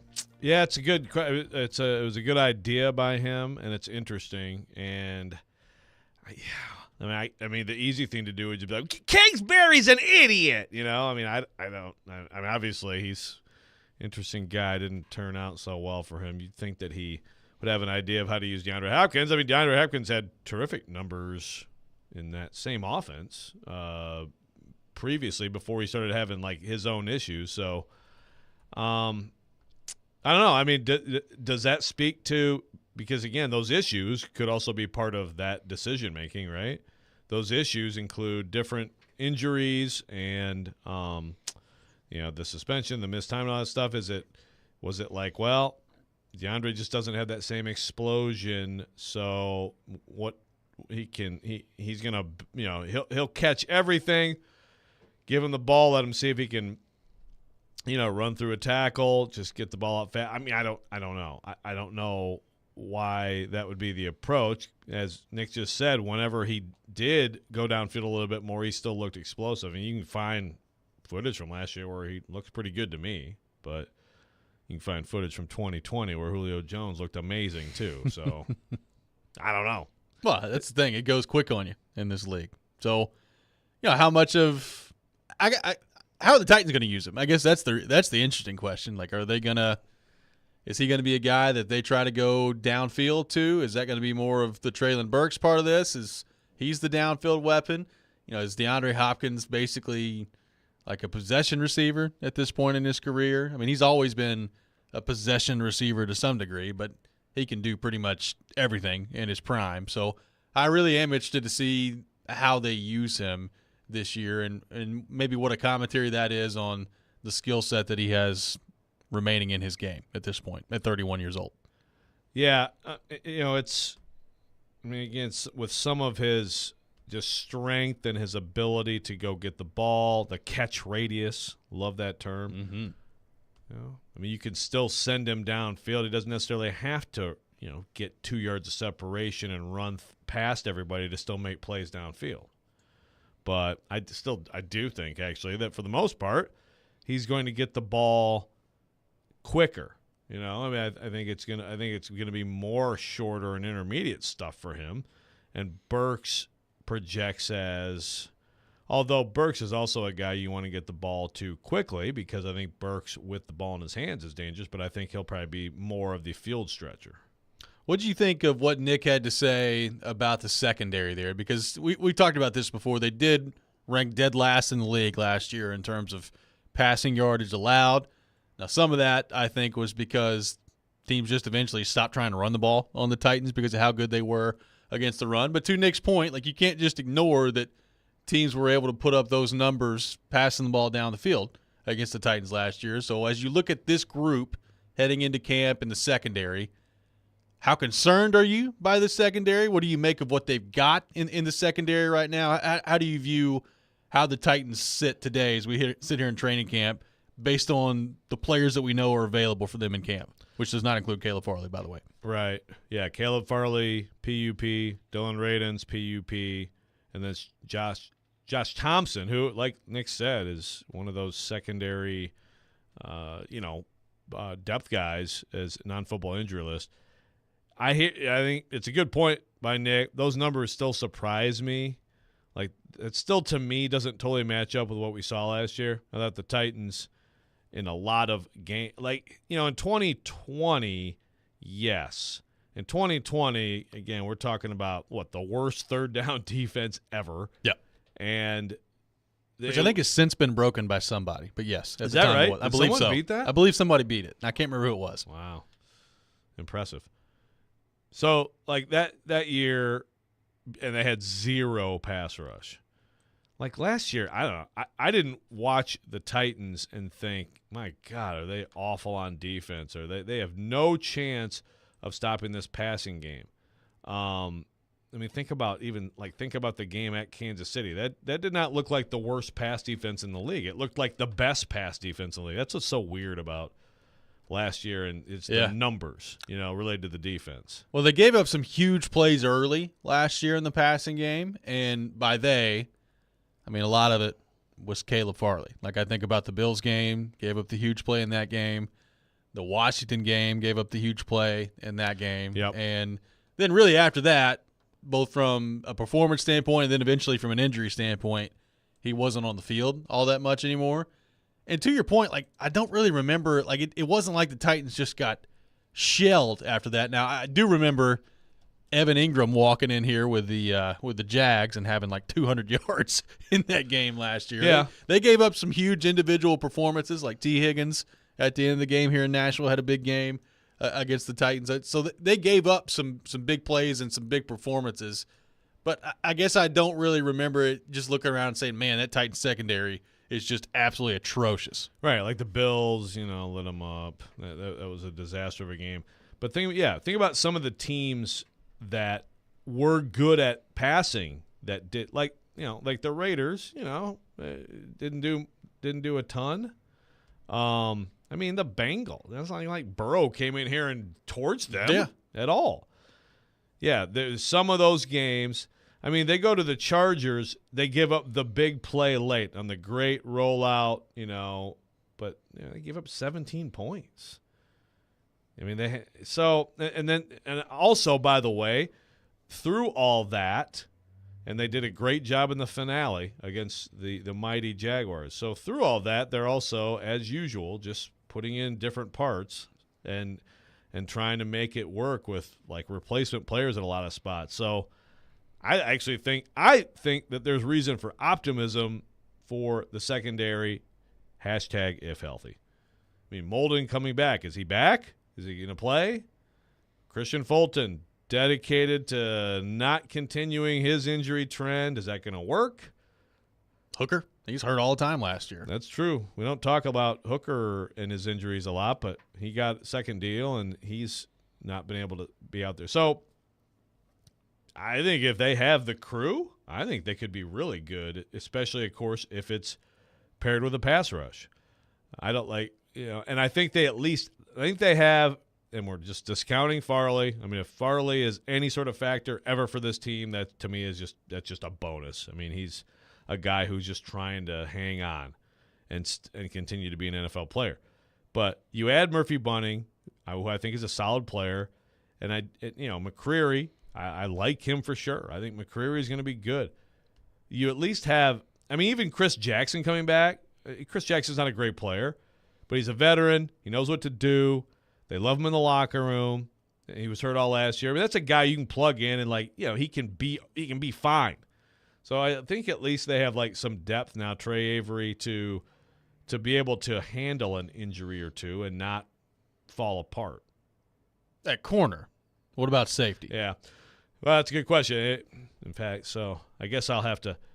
I've not published, and I won't until tomorrow. But I've gone through the 53. Oh boy! So actually, I don't remember. Josh Thompson was definitely a guy that I was kind of penciling in. So now he's on NFI. Now who knows how long that'll be? I still think there's a decent chance that by the end of camp he's on that team. How much is Molden considered a safety? Chris Jackson also, by the way, again, he's a guy who has given this team a lot of pretty good football. He's a guy who could go back there. So you have two corners in Molden and Jackson who could go back and help that. They have Mike Brown too. Maybe Molden transitions this year, to become more of a safety. I don't know. I think, but if not, then yeah, you're definitely worried about. Well, Shaheem Carter too, by the way. Yep. Shaheem Carter, who right now, Carter, is Mike Brown good enough to stay on this team? I don't know for sure. Very much a huge downgrade, no matter who it is that makes the team. If either of those starters get hurt. Just a big – and look, a lot of NFL teams have that in a lot of spots where if you lose your starter, but the Titans have some decent depth in other spots and not there. Tune in for Nashville Sounds baseball tomorrow at 5:35 on 94.9 The Fan. Sounds taking on the Norfolk Tides, the AAA affiliate of the Baltimore Orioles. Sounds baseball on 94.9 The Fan, presented by 312 Pizza Company, Farm Bureau Health Plans, and Family Leisure. We'll continue to take your thoughts on the Titans, some of those to get to on our text line, driven by WilsonCountyHyundai.com. We'll also get into the rest of the AFC. How do the Titans stack up with this conference? What are the most intriguing storylines heading into training camp this year? We'll get into all that coming up next. This is Robbie and Rex Road, 102.5, 106.3, The Game. Now's the time to get a great deal on a Kubota Z200 Series mower with the new K-Ride Comfort System. The Series delivers a quality cut and an exceptional ride. Right now, get a Kubota Z200 Series mower with K-Ride Comfort System for 0 down, 0% APR for 36 months. Now through September 30th, see Krebs Kubota or go to KubotaUSA.com for full disclaimer. Krebs Kubota, Middle Tennessee's preferred equipment dealer. Convenient locations in Columbia, Franklin, and Murfreesboro. Visit us online at KrebsKubota.com. Hey, it's Jared for PhD Weight Loss. I love the PhD Weight Loss program, and I've blown past the 20-pound mark. And I've done it all while enjoying the summer and traveling on vacations. I love the PhD program because it's simple for me to understand and to activate. And quite frankly, because it works. I feel so much better about myself because I feel in control of my weight, and I get excited when I continue to see my progress. If you're someone who has struggled to lose weight, go online to myphdweightloss.com and check it out for yourself. Learn about the program, the coaching, and the guarantee. If you don't get within 5 pounds of your target weight by the end of your program, PhD will continue to coach you for free until you do. That's PhD Weight Loss and Nutrition, the official partner of the Clemson Tigers organization and fans, online at myphdweightloss.com. Check. You might already know about the Acura MDX. V6 engine, seat 7. We have an announcement. We swapped that engine with a specially made 3-liter turbo V6, race-tuned the steering and suspension, and for the first time, added Type S performance to an SUV. So we're just gonna drop this right here. The Acura MDX and first ever MDX Type S. Acura, precision crafted performance. Experience the thrill at Gary Force Acura, proud sponsor of the Nashville Predators. TennesseeAcura.com. They're homegrown in Nashville, discussing the biggest topics in the SEC. The fans are going to want the rivalries to stick around. They've lost to Alabama every year. The NFL. What if all the top 3 quarterbacks went 1, 2, 3? You've got to draft your guy at 2. And anything in between. From thinking we know everything to then forgetting about everything we thought we knew the day before. They're Jonathan Hutton and Chad Withrow on Outkick's Hot Mic. Out of the gates, ready to go. Weekdays from 2 to 5 on 94.9 The Fan and The Fan app. Hey Nashville, this is Vanderbilt football head coach Clark Lee. You're listening to Nashville's best sports talk, ESPN 102.5 The Game, in the Game Nashville app. Welcome back in, Robbie and Rex Road, 102.5, 106.3 The Game, presented by TJ Anderson Homes of Benchmark Realty, where their advanced pay-by-TJ option can save you thousands when selling your home. Tune into the Chase McCabe Show and Caroline, Willie, and D-Mates this Wednesday and Friday as they broadcast live from Titans training camp. They'll get player interviews and deliver the latest updates with Titans practice as the team preps for the 2023 season. Coverage of Titans training camp presented by the Simmons Bank Open and Parman Energy. Taking your thoughts on the Titans, 615-737-1025, our phone number, 615-737-1025. Luke on the text line says, I'm not the foremost expert on defensive back coaches, but I feel like the new guy is going to have to be an upgrade, right? This is from Luke on the text line. I assume referring to Chris Harris? Chris Harris, yep. Yeah. Well, Chris Harris definitely – not of Channel 4, but of the Titans. Yeah, that's right. Yes, that's right. We need Chris Harris, interviewing Chris Harris this season, what we need. Yeah, certainly bringing back the Kerry Coombs sort of feel out there. He is excitable. He brings energy to the practice field, and, hey, I think that's great. I mean, you can't. I mean, it's good to hear some voices out there. He's extremely energetic and excitable, and a guy who is pretty attractive out there to other teams. So, might be a 1-year thing, and then a defensive coordinator opportunity for him. But yeah, I mean, I think that's another thing to consider when we talk about the defensive backs. So when you look around the AFC right now, we've talked so much about the division and the Titans and the Jags and all those things. This is a really intriguing conference to me as a whole this year. There's the quarterback part of it with Mahomes and Burrow and Allen and those guys. Now Aaron Rodgers joining the mix. I look out west, and the Broncos to me are really intriguing because, look, I look at their wide receiver group. I think there's a lot of talent there. They've got a good defense. Sean Payton is coming in. I think he's a good head coach. What is Russell Wilson going to be at quarterback this year? Is this a reclamation project that Sean Payton can come in and fix Russell Wilson, or was last year just kind of what he is at this point, and the Broncos are having to deal with that?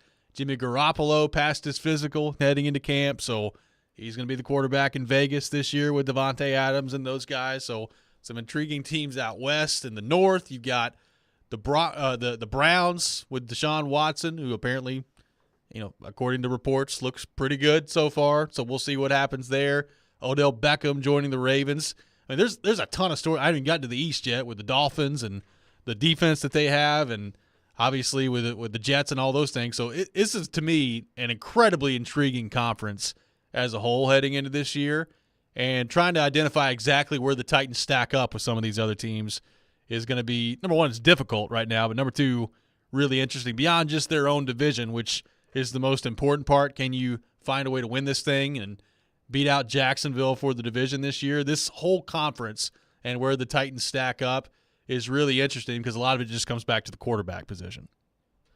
Yeah, it's a fascinating conference. I mean, the only two teams that I know a lot of people are going to put the Titans in this category, and maybe some people would put, the Broncos or the Patriots, but the only two teams that I feel like you can just rule out of the playoffs are the Texans and Colts, and they're interesting. I mean, Anthony Richardson, it's not like the Colts have no talent. What if Anthony Richardson is the rookie sensation? I don't know.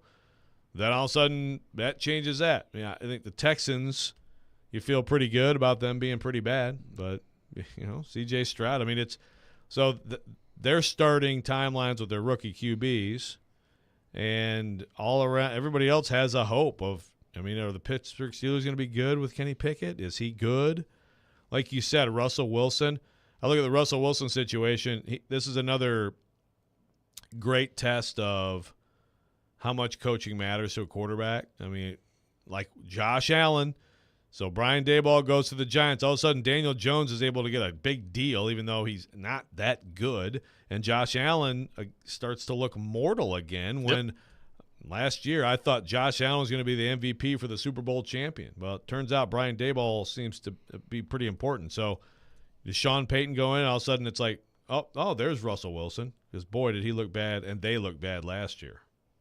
Yeah, they looked terrible. And we thought that had the chance heading into last year to be, on paper, maybe the best division that we'd ever seen. And now I kind of look at the East, and I think, okay, Buffalo, we know what they are. They're pretty good. Miami, with their defense, with Tyreek Hill, Jalen Waddle, if Tua is able to stay healthy, which is a gigantic if, they should be pretty good. I look at the Jets, and all kidding aside with Rodgers, like if Rodgers is close to what he was a couple of years ago with that defense and with some of the weapons they have offensively, they got a chance to be pretty good. I mean, to your point, I would say right now the Patriots are a distant fourth in that division. The Colts and the Texans shouldn't be very good this year. We'll wait and see what happens there. Like in the West, I don't think Denver is going to be winning the division. I think it's going to be Kansas City and the Chargers again in that discussion. And the Raiders have Jimmy G as quarterback. But like the North, like what happens if Kenny Pickett is pretty good and they take that step forward this year? What happens if Deshaun Watson, given everything that's gone on with him off the field, is now more comfortable in Cleveland? Well, you've talked about that roster. They got a pretty good roster in Cleveland. What if Deshaun Watson is closer to the Deshaun Watson we saw at the end of his time in Houston on the field? What does that mean for that division and what they could be? Lamar Jackson and the Ravens, I think they're incredibly intriguing heading into this year with Odell Beckham coming in there. And then, of course, you've got Cincinnati in that division. I mean, there are a lot of divisions that you look at in the AFC, and the AFC South's not one of them. But you can make an argument that the rest of them are, that you look and say, man, you could have 3 or 4 playoff caliber teams in all those divisions. Yeah, I think the AFC North could potentially be the best division in football, potentially. But also, I don't know on Pickett and the Steelers exactly. I think they're going to be solid. And the Ravens, I mean, I worry about their defense. But like there's a certain – with both those teams, Ravens and Steelers, like there's a certain level of quality you just expect, those two coaches and just what they've done over time. But I actually think the Ravens, if things break well for them, could be a contender. Like they are right below the line of contenders, and I think they could battle the Bengals for the division. And then, like you said, the Browns, a lot of talent, highest priced talent in the league. And yeah, Watson. I mean, it's such a fascinating conference. And then you look over the other side, and it's like, are the Lions good? I mean, are the Eagles going to win it again? Are the Lions good? People think the Lions are good. I mean, there's storylines on the other side, of course, but it is woefully behind the AFC to me. Maddie on the text line says, God help us all if Richardson is otherworldly. Stillman will be impossible to listen to. This is from Maddie on the text line. Wouldn't that be something? There'll be some melting down. Richardson just comes out this year and lights it up for Indianapolis. Yeah, what I think will probably happen is that probably some weeks, he'll have some big plays that maybe win games for them. But I don't know. You would think that there'd be some growing pains, and I don't think that they're going to be contending for a playoff spot. But I'm much more interested in watching the Colts than I have been in a long time. I mean, really, since like Luck was. I mean, obviously, the Colts have been good, and the Titans and Colts have had a good rivalry. But like just the Colts on an average Sunday, now I'm interested. Oh yeah, because of him. How much pressure is on the Chargers this year? Do you think They get in the playoffs last year. They lose the first game to Jacksonville after getting off to the huge lead, and then Trevor Lawrence comes storming back, and Jacksonville wins. How much pressure is on Justin Herbert, Brandon Staley, that whole organization to actually make some noise this year and get things done? Because if they do what they've done the last couple of years, which is not really anything. I mean, they're a factor in the regular season, and then a couple of years ago they didn't make the playoffs. They choked it away, and then last year They were up huge. They had like 24, 21 in the playoff game last year. 24-0, right? I think so. And then choked that one away. So how much pressure do you think is on them heading into this year? Yeah, a ton. I mean, Staley for sure. I thought that he might be in trouble anyway. He has to be in trouble now, right? He has to be. Think. I mean, I would say he's got to be. See the number one. 27. It was 27-0. 27. 27-0 and lost 31-30. Nice job. Yeah, he's. I mean, it's because obviously their roster is very good, and Herbert's very good. But I think Herbert gets a little bit of the great quarterback applied to him a little bit prematurely at this point. But Staley in particular, I'm all for analytics and zigging, charts, zagging when people think you're going to zig or whatever. But yeah, sometimes, come on, man. You use a little bit of common sense. I forgot it was 27-0. Good gracious. Yeah. Yeah. I think I had some tweets about that or some X's. I don't know. I had some X's about that on X. Yes. Could we be getting a Rex rant on X? I feel like one's been building all morning. An X rant? Yeah. Is it time for an X rant? No, maybe so. Maybe. Maybe so. And then, of course, we go through all these teams and we just kind of like brush past Kansas City because it's like, yeah, well, it's Patrick Mahomes in Kansas City and Andy Reid, and they'll be right there back in the mix again this year. I mean, like Travis Kelce. I mean, at some point, how old is Travis Kelce now? He's got to be like 33. He's 33. He'll be 34 in October. Like at some point, he's got to slow down, right? You think? Maybe at some point? Yeah, I mean, I guess. Again, a year ago, in tandem with talking about the greatest division ever, I know I'm sure I could find some funny little audio clips of me saying, hey, take Tyreek Hill away from Mahomes. I just don't know. He's great, but, what does that mean? There were some people heading into the year last year talking about Kansas City being the fourth best team in that division. Okay, I need to hear that. But you're right. I mean, the Broncos were that was the earth-shaking move, was the Broncos and Russ. Yeah, and it just goes to show you it just doesn't always work out that way. And good point by Burks. Tell me who's healthy, all that stuff. I still say that Hill made a huge impact in Miami, and that obviously, AJ, Devontae Adams. He made it, but the thing is, that's the thing. I still believe that Devontae Adams with Jimmy G, I mean, they could be decent. They could be surprising. By the way, Travis Kelce, 7 straight years of 1,000 yards receiving at tight end. 7 straight. It's amazing when you think about that organization with Tony Gonzalez and now him. I know. I mean, that is tight end you. It is. It's unbelievable. 615-737-1025, our phone number. Coming up next, it is time for the Rex Rant with Joe Rexrode. You can check it out every morning at 7:45. We will do that next. Corey Curtis coming up at 8 o'clock. All that ahead. This is Robbie and Rexrode, 102.5, 106.3, The Game. 102.5 and 106.3, The Game is live and local. And now, let's meet the starting lineups. Robbie and Rexrode, 6 to 9. Big time performance, best part of the team. Chase McCabe, 9 to 11. An unrestricted free agent. Caroline, Willie, and D. Mace, 11 to 2. Got the big contract. The Velvet Touch. Talking about Hall of Famers. And Stillman and Company, 2 to 6. Kept going for it. And don't forget, we're your home for all things Smashville. He scored!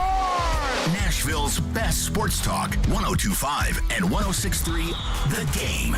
Tennessee's tax-free holiday is here. Head to Electronic Express this weekend for great deals on back-to-school essentials, like an HP Ryzen 3 laptop, only $399. More, all tax-free, Friday through Sunday. Don't miss an Apple iMac computer for only $549, or a Samsung tablet, just $119. Shop in-store or online with up to 60-month special financing. Electronic Express. We make it happen. Nashville is growing, but we remember our roots here. The fairgrounds, my family and I have so many memories there. It is full of history, it is full of culture, and it is full of Nashville. There are some folks who want to tear down our historic fairground speedway. When you do that, you lose part of your story. I'm not necessarily a racing fan, but it's a part of the fabric of the neighborhood. When you lose something, guess what? It doesn't come back. Don't take away my history. Let's make sure we don't lose another piece of what makes our city so An atmosphere with a game room, TV, TVs, a large bar, lounge area, and patio seating, plus free parking. That's right, free parking on West End. Come into Jasper's today to enjoy their elevated bar fare and well-crafted cocktails. Happy hour Monday through Friday from 4 to 6, and now game night every second and fourth Thursday. Drop in anytime where you can win gift card prizes each week. That's Jasper's on West End Avenue, Nashville's place to gather, play, eat, and drink. Men, this is Evan Bass for the Tennessee Men's Clinic. If you're suffering with erectile dysfunction or other sexual health issues, you need to know that there is no one-size-fits-all treatment because everyone's made differently. That's why our urologists and medical providers offer a broader array of treatment options and can even combine or adjust treatments for greater effectiveness. ED can result from aging, low testosterone, prostate issues, underlying medical conditions, and more. And understanding why you have ED is the first step in treating the condition. That's why you need to know your numbers and understand what other factors might be contributing, and then work with an expert to treat it. And that's where we shine. At the Tennessee Men's Clinic, we have protocols that are effective in nearly 90% of cases, which means we'll likely find the right treatment for you and you can get your sex life back. So call us. Your first appointment includes blood work and a medical consult. Call 615-208-9090 or go to TennesseeMen'sClinic.com. We have 2 offices to serve you, Midtown and Franklin. Visit our website to learn more, including side effects. Treatments extra, results vary. Training camp is coming. Go Titans on 3, 1, 2, 3. Follow along as the Two-Tone Blue gets set for another season. And really excited about where this is going to go. New faces. DeAndre Hopkins to the Titans. Kentucky product Will Levis. A new offense. Yeah, guard. What will it all mean? Training camp coverage is presented by the Simmons Bank Open and by Parman Energy on 102.5 and 106.3 The Game and the Game Nashville app. You're listening to Robbie and Rex Road, presented by TJ Anderson Homes of Benchmark Realty on 102.5 and 106.3 The Game and the Game Nashville app. Sometimes he wakes up on the wrong... I mean, personally, if you could just swap out, again, I love Johnny Cash, okay? But I'd swap this in for the going into the fourth quarter song. Come on, Stadium, yeah. Right? Little Brooks and Dunn. Tennessee Oilers? It's a little bit more upbeat, get people excited for the fourth quarter. I had no clue about this song. Like one day I was installing cabinets with my dad. He's like, you got to check out this Tennessee Oilers song. I was like, okay. Here it is. Nice. So that's some good branding. I will go ahead and say, because we talked about it earlier, but I will just raise my hand and say yes. Twitter decided to call itself X now. I don't know what this means, but it's stupid. Is it Twitter X? I just see X. Just X? It's just X. I just see X. Why would you do that? Like, I don't know what to call my tweets now. Right. Exclamations? Oh, maybe so. Maybe we're working with something. So stupid. You took something that was like a really good brand and like the whole world used it, and I understand that younger people prefer this or that, but TikTok. Yeah, that's fine. But I mean, it was a pretty good thing, and now X. I saw this yesterday. I thought it was fake, so I just kind of went on about my day, and then turns out it's not fake. That's what they're going. It's going to be X instead of Twitter. I'm trying to think of like a comparable just brand. We talked about brand so annihilation. I mean, this is like taking over Tennessee football in 2008. Like pre-Brady Hoke text messages. Yeah. I mean, it's like I'm trying to like. Is there something that compares to this in terms of taking a great brand and then just totally eviscerating it? So if anybody has any ideas, let me know. But actually, I wanted to complain about something else today. Okay. I want to be careful here because this is for the sports parents. And as you guys know, I rant a lot about sports parents things and also technology things. This is a combination of those two. Okay. Right. Now, I want to be careful here because I'm not complaining about anything currently, but it has inspired me. Okay. Okay. So because I as one of my kids in a league, and so this happened. But when this happened, and part of it is because my phone is so full, I really thought about it. I'm like, why must we do this? Why must we have an app for every league now that your kid's in. Yeah, I'm not complaining. I'm looking at the global situation of we must have an app as opposed to just like, can we just have emails or a text line like practices at this time? Yeah. I'm telling you, everything has to be an app. Yeah. It's got to be the blah, blah, blah, blah, blah app or the doobity-doobity app, you know, and let's put all the stuff in the app. Because here's the problem. Then I've missed stuff, and this has happened several times this year to me. So it's on me. No push notifications? It is. I know, and that's the thing. I don't do notifications. Should I do notifications? I probably should. Do you guys do notifications? Like, do you guys do notifications on? I mean, not Twitter. X. Do you do X notifications? I try to keep notifications to a bare minimum on everything that I have. So do I. I just basically auto default no notifications. So it's my fault that I've missed some things where like practice time was changed over. But also like I'm just like, if we just had a text thread with the parents and coaches, yeah, like I'll see emails, that. then I'm guaranteed to see it. Yeah, and again, it's like space on my phone. So most of this is like all my issues. But I do ask the question: why must we have an app for every different league and sport that your kid's in? Hey, I'm just here so I won't get fined. It's a great question. I mean, we even, for like SEC Media Day stuff last week, had an app. I was like, oh, okay. That's fun. There you go. Anything you do now, any bowl game that I've covered now, it's like get the Orange Bowl game app. No, just what time is the stupid press conference? Is the buffet open? I should get notifications about that. You know, we got to have something that's not in this NCAA water cup over here. Yeah, thank you. Yeah, there you go. Fresh vat of hash browns. That I would get notifications for that. There would be push notifications on for that. I just if there's other sports parents out there who have the same thought, it's like, you know, and I think back in the day, it's just kind of like, I don't know. I guess you called people. You called people. We used to have like when we were playing baseball, we would have a rain out number. So like the coaches never really even told us that our games were rained out. You just called the rain out number at the Hendersonville Parks Department. You're like, oh, well, says the field's closed. Can't go out there today. I guess we're not practicing. That's like the days of like 800 numbers for anything. Yeah. Yeah. Okay. Yeah. So maybe a middle ground between the rain out number and push notifications on the app for everything. But we got through it. We figured it out. You know, and people, by the way, are absolutely right, of course. And this is, Greg says, old man yelling at clouds app. That's a good idea for me.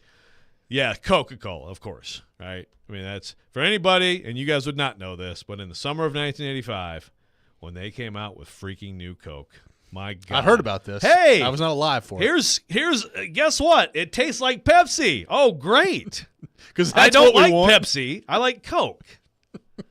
Yeah, that was – I mean, obviously it was such a disaster that, like, within months, it's like, Coca-Cola Classic. Yes. Yeah, and that's all anybody drank. And then eventually they just kind of phased out the quote-unquote new Coke. Yeah. So that's a great example.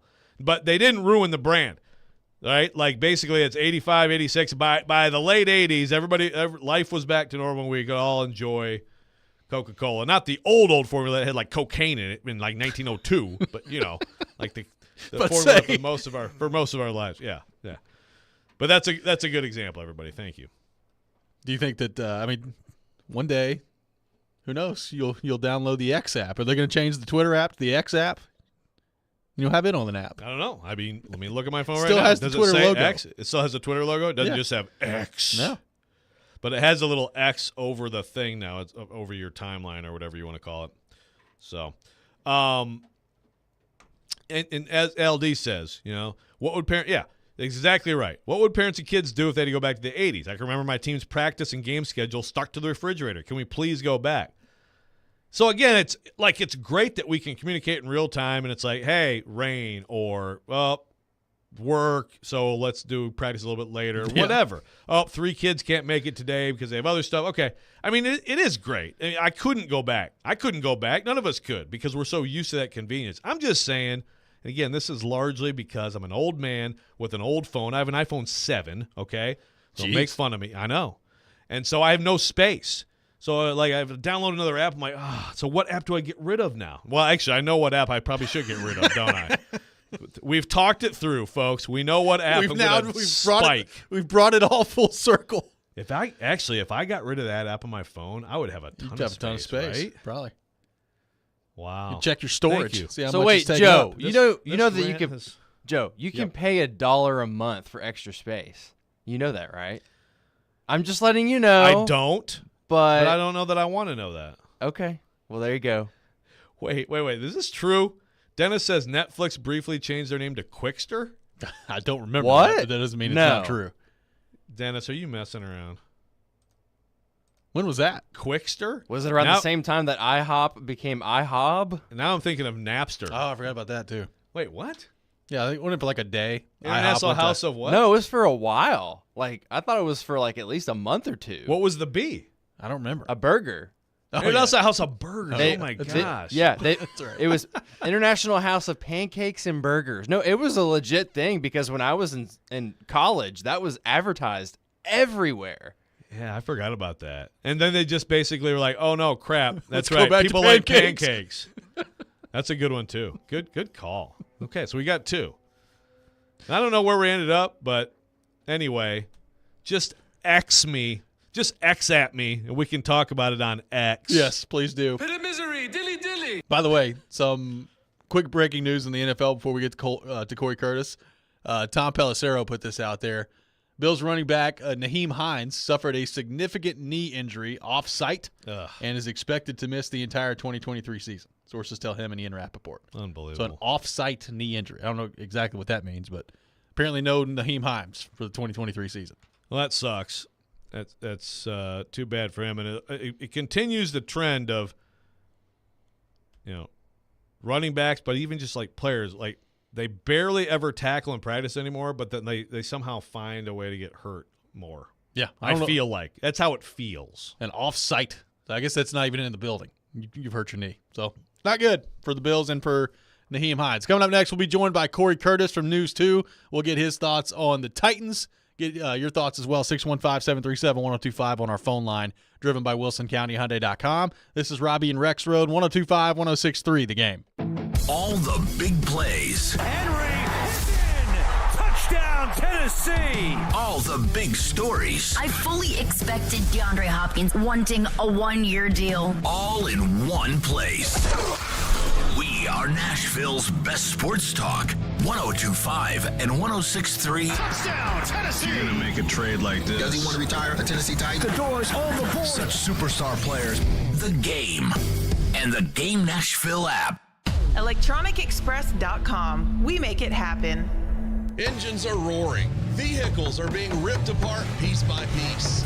Sparks are flying.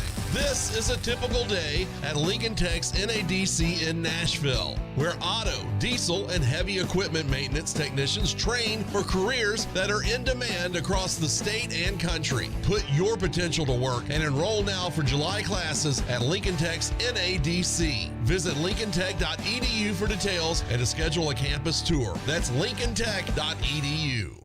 Today's world is filled with many things that can push any of us to our limit. An upcoming move should not add to that list. When you choose Black Tie Moving, you are going to get a highly awarded Inc. 500 company. From the free estimate by a local professional moving consultant to the red carpet treatment you receive on the day of your move, their trained and dedicated team is there to ensure that they take the stress out of the process. Call 844-920-2966. Then sit back and enjoy the best move of your life. Election Day in Davidson County is August 3rd. Don't forget to cast your vote for mayor, vice mayor, at-large council members, district council members, and Tennessee House of Representatives District 51. This important election will help shape the future of our region. Early voting is from July 14th through 29th. If necessary, the runoff election will take place September 14th. For more information on registration, early voting, and polling locations, visit the link at thegamenashville.com. The Big Machine Music City Grand Prix is back in Nashville August 4th through 6th and is a must-see experience that has something for everyone to enjoy. 102.5 The Game and 94.9 The Fan has all your coverage leading to the race, including driver interviews with Chase McCabe, ticket giveaways, and much more. Now, your Game Center update. This is Nick Keyser. Nashville SC broke their 6-game losing streak last night against the Colorado Rapids, winning 2-1 with goals from Hani Mukhtar and Jacob Schaffelberg. Head coach Gary Smith weighed in on the win after the match. We have to look internally at ourselves and start to decide what are we going to be, what do we want to be, and how are we going to get there. And I thought tonight we just slowly but surely started to turn in that positive direction. The result was very, very important, I think, emotionally for all of the group. And over the weekend, Sal Frelick made his MLB debut after playing 40 games with the Nashville Sounds. Frelick was the 6th player over the last 25 seasons with 3 hits and a game-winning RBI in his Major League debut. And the Tennessee Titans training camp begins this week. Prior to the regular season, we'll have coverage from practice right here on 102.5 and 106.3 The Game. For more, follow us on Twitter at 1025 The Game or visit thegamenashville.com.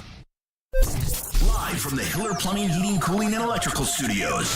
WPRT FM Pegram, WPUC HD2 Laverne. Ross Chastain will be first to finish in the Ally 500 at Nashville Super Speedway. Nashville's exclusive home for NASCAR. 1025 and 1063. Checkered flag is in the air. Man, this is a win in the cup race. The Game. A Cromwell media station. Mixing sports and a little bit of fun. This is fun. On your morning drive. This is Robbie and Rex Road. With Robbie Stanley and Joe Rex Road. Presented by TJ Anderson Homes of Benchmark Realty. On Nashville's best sports talk. 1025 and 1063 The Game. And on the Game Nashville app. Ladies and gentlemen, it's showtime. Welcome back in. Final hour, Robbie and Rex Road, 102.5, 106.3 The Game. Robbie Stanley alongside Joe Rex Road. Nick Keyser here with you on this Monday morning. Talking Titans as they head into training camp later this week. And to help us do that, we go to our 102.5 The Game phone line, driven by WilsonCountyHyundai.com. And welcome in our good friend Corey Curtis from News 2 for the best 15 minutes in sports radio. Corey, good morning. How are you? Let's amend that statement. It's the best 15 minutes of your life. Of the whole life, really? Yeah, this is it. Each time more than the last? It's more of a building process. Oh, good. You know how like the Titans stack practices? Yes. We stack greatness. Very, very nicely done. So, Corey, we were talking about this earlier. The Titans secondary, the numbers would tell you that they were the worst pass defense in the league last year. Yeah. Now, I think there's several factors that go into that, but that's what the numbers would tell you. As you look at them on paper heading into this year, they brought in Sean Murphy-Bunting. That's about it in terms of what they've done to address the secondary. How do you feel about that group? What's your confidence level in that group as we head into 2023? Well, missing Harold Landry and having Bud Dupree hurt half the time doesn't help. Because obviously a good pass rush is a secondary's best friend. But at some point you got to cover people. And for as much as this team has invested in that position, both salary and draft-wise, they should have better results than they have received. Obviously, when you use a first-round pick, you would expect some kind of return, and all they've gotten is pretty much IR time at this point with Caleb Farley. So, I don't have overwhelming expectations from that group, but I have the expectation, if Weaver's better, if Key is what they think he is, and if Landry is back and in 85% of what he was, that's going to help that group. But they've got guys who've got to grow and who've got to be better. We talked a little bit earlier, Corey, about Chris Harris. I mean, how much do you think that can matter? I mean, certainly he was a guy I noticed during the OTAs and minicamp, no doubt, and he's a coveted guy around this league. What do you think that matters this year? Well, Washington's numbers were pretty good in the secondary, defensively, and I this might be fair, it might be unfair. I don't know. I thought the Titans secondary took a step back when Kerry Combs left, and they made the transition to Anthony Midget. I don't know Anthony Midget. I don't know, what his philosophy is, or how effective of a teacher he is. I just thought the group took a step back, and so I'm interested. There's a reason they changed the coach there, and like you said, he's a guy who was looked at for higher positions than the one he's got, and I think most of us don't expect him to be in that spot more than a couple of years. And if that's the expectation, well, then we expect that group to play pretty well. So, yeah, he's a high-energy guy. He's a guy that you notice on the practice field. And, I'm interested to see if these guys do grow and they do get better. And if, if Christian Fulton can stay on the field and be healthy the whole time, he's had stretches where he's looked pretty darn good. And, Roger was solid as a rookie. If he can get the most out of those guys, then yeah, I think he can make a difference. And I think they needed a change back there to get more out of those guys. And so we're talking about the corners. We're not talking about the safeties, because I think we all feel like the safeties are pretty good players. Corey Curtis from News 2 with us here on Robbie and Rex Road. So, Corey, with the weapons that are now around him, and we'll see about the offensive line, which is going to be a big part of this, what do you think are fair expectations for Ryan Tannehill this year, as he's about to be 35 years old? Hopkins has been brought in. All the stuff surrounding Tannehill in terms of could this be his last year with the Titans? What do you think are fair expectations for him heading into this year based on what's around him? Well, I think he's got targets now. I think adding Hopkins is huge, because it gives him a guy, like I've said, who he can throw to even if he's not open. Even if he's not open, that guy can make a play for you every time. And so having that security blanket is huge. We know Chig is talented. We know Traylon is talented. We have to see how Tajay is worked into the offense. I think some of these things, his completion percentage has never been an issue, but I think some of these things will really help build his completion percentage, working the back out of the backfield maybe more than they have in the past. And interested to see, how much more creative they are getting Chig involved in the offense. I think, while much of it is unproven, without question, he's got guys with some ability. So I think if you go out there and you see miscommunications and you see young guys in the wrong spots, then obviously that's not on Tannehill. I don't expect to see that. I think most of these guys are pros and they'll do the right thing. So I expect Ryan Tannehill to play like Ryan Tannehill and have a productive year and have a better year than he had last year. But like you said, a lot of that is the offensive line and how healthy he is, number one, and how much time he has to throw the football. I would think that they would be catering the offense to some quicker plays to start the season, to give this group some time to get together.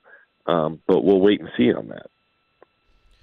Right now, forced to, you've got to put a large sum of money on this question. All right, I love gambling. Ryan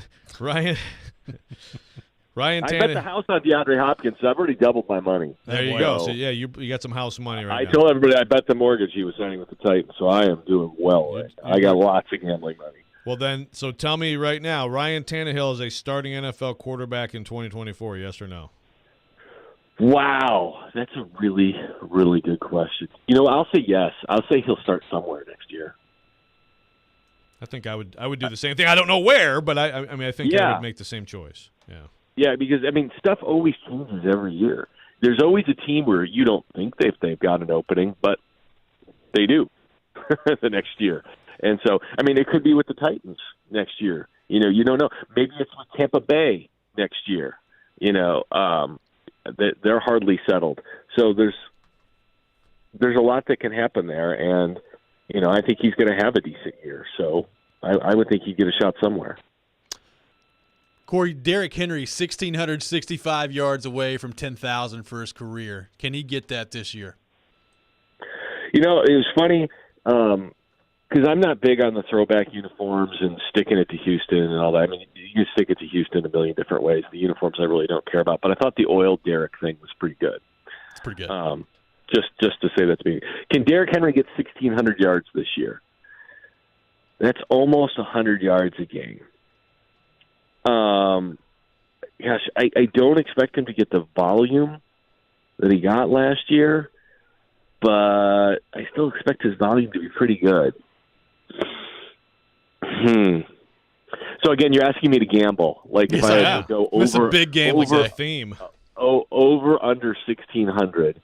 You know what? Just based on his age, I'm going to go under. That doesn't mean I don't think he can do it, but if you're asking me to wager, I'm going to wager under. That's fair. Yeah, I'm hitting. I am betting with Corey today. I'm trying to think. I'm trying to think of like another one we can throw at him. Yeah, let's do this. How about Ryan Tannehill over under 3,200 yards? Oh, 3,200. I like that. That's a good spot. Wait, no, 3,400. It's got to be 200 a game. Okay, 3,400. I'll go over. Yeah, I'll go over as well. I'll go under. How about Hopkins, Burks? What did Nick Suss say earlier about 1,800? How about Hopkins, Burks combined 1,800 yards receiving? Oh, I'll go over. Oh, well, that was a quick, very confident going over there. Okay. Yeah. So what are you? What's your number then? I don't know, but I think Traylon's going to hit 1,000 yards this year. Ooh, I like that. It won't be far. I would say my number will be between 1,800 and 2,100 total. So it's possible in your mind that the Titans have 2,000-yard receivers in 2023. In a 17-game season, yes. Yes, it is. They both play 17 games. Because all you've got to average is 60 yards a game. And this is you look at Hopkins, and he averaged 8 for 80 with Colt McCoy. And they're not paying him what they're paying him to block. So, he's going to get the football, and I think Traylon can make plays. I mean, again, they drafted him in the first round, and it wasn't to block. So, they want to get these guys the ball. And I don't think 60 yards a game average for both of them is an out-of-hand expectation if they play 17 games each. Corey, last thing for you here. What do you make of Saquon Barkley and Josh Jacobs and just where the running back position right now is in the NFL with those guys not getting long-term deals and at this point I'm not signed to play on the tag either? Yeah, I'm glad you asked me that because I have strong feelings about this. As a guy who grew up, Walter Payton is still my hero, still the greatest football player I've ever seen. And, if you would have told me he was not going to be a Bear or you weren't going to pay him, I would have throat punched you. Look, Walter Payton was different, and some guys are different, and they're the best player on your team, and you pay them. But here's the bottom line with that position and where they're at today, and I think it's where they're missing what's happening.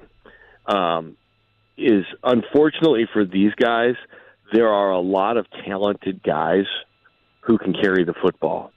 And it's not about the position and how much you're respected or disrespected. It's about how easily your production is replaced. It's why they don't draft a lot of them in the first round, because you can replace their production with a lot of guys from a lot of rounds. You saw the Titans, Cedric Benson, Dontrell Hilliard. Are either of them as good as Derrick Henry? No, they're not. But they had several 200-yard game rushings with Derrick Henry out. They were able to replace his production. When A.J. Brown went out, they were never able to replace that production fully. And so that was why it's so hamstrung the Titans whenever A.J. Brown would be hurt, because they couldn't replace that production. When your quarterback gets hurt, you cannot replace that production. And so that's what it's about. It's about the ability to replace the production at a lower cost. And unfortunately for these guys, we're in an era with a lot of really talented guys, some who don't even make rosters, that can carry the football. You see the same thing at the middle linebacker position. Those guys aren't getting paid. And why? Because their job is pretty simple nowadays. It's to stop the run. And we saw last year, the Titans went through 74 middle linebackers and wound up with like two guys who weren't even on a roster when the season started starting. And I think Dr. Gibby had like 11 tackles a game when he played. You can replace that production at a lower cost. I think middle linebackers drafted in the first round and getting second contracts is going to be another position, unless the guy's a Ray Lewis, that you're just not going to see because you can replace that production. I mean, I'm not slighting these guys. Saquon Barkley's a great player. Josh Jacobs is a great player. Derrick Henry is a freak of nature, okay? And again, he got paid, but he didn't get paid wide receiver money. He got paid quarterback money. He got paid $12 million, which is, by the way, a lot of money. And $10 million is a lot of money. And it's just understanding the cost to replace it. I mean, every day I go to work knowing they could replace me for someone cheaper, and I'm grateful to have my job. Yep, absolutely. Corey or Curtis with AI, from possibly. Or, we all may maybe be replaced by AI. Yeah, anyway. AI running backs? It would not have as good a hair, but they could replace me. Absolutely. Corey Curtis joins us every Monday morning at 8 o'clock. Corey, you delivered as always. Thanks for being with us, and we'll talk to you next week. I think what you're trying to say is thank you, so you're welcome. Thank you very much. We appreciate it. Corey, have fun at training camp this week. I'll see you guys tomorrow. All right. Sounds good. 615-737-1025, our phone number, 615-737-1025. We'll take your thoughts on what Corey Curtis had to say there with the Titans. I've also got some tickets to give away coming up next as well. We'll do that next. This is Robbie and Rex Road, 102.5-106.3, The Game. Baseball fans, your home for the best baseball action is 102.5 The Game and 94.9 The Fan with the ESPN Game of the Week and the Nashville Sounds. It's all brought to you by Superbook Sports, the #1 sports book in Vegas. Download the Superbook app today.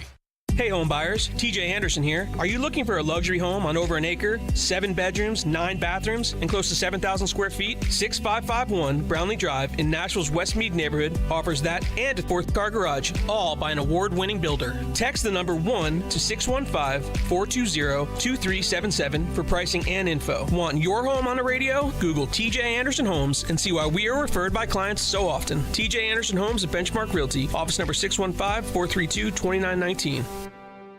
For more than a century, AM radio has evolved to meet the needs of our community.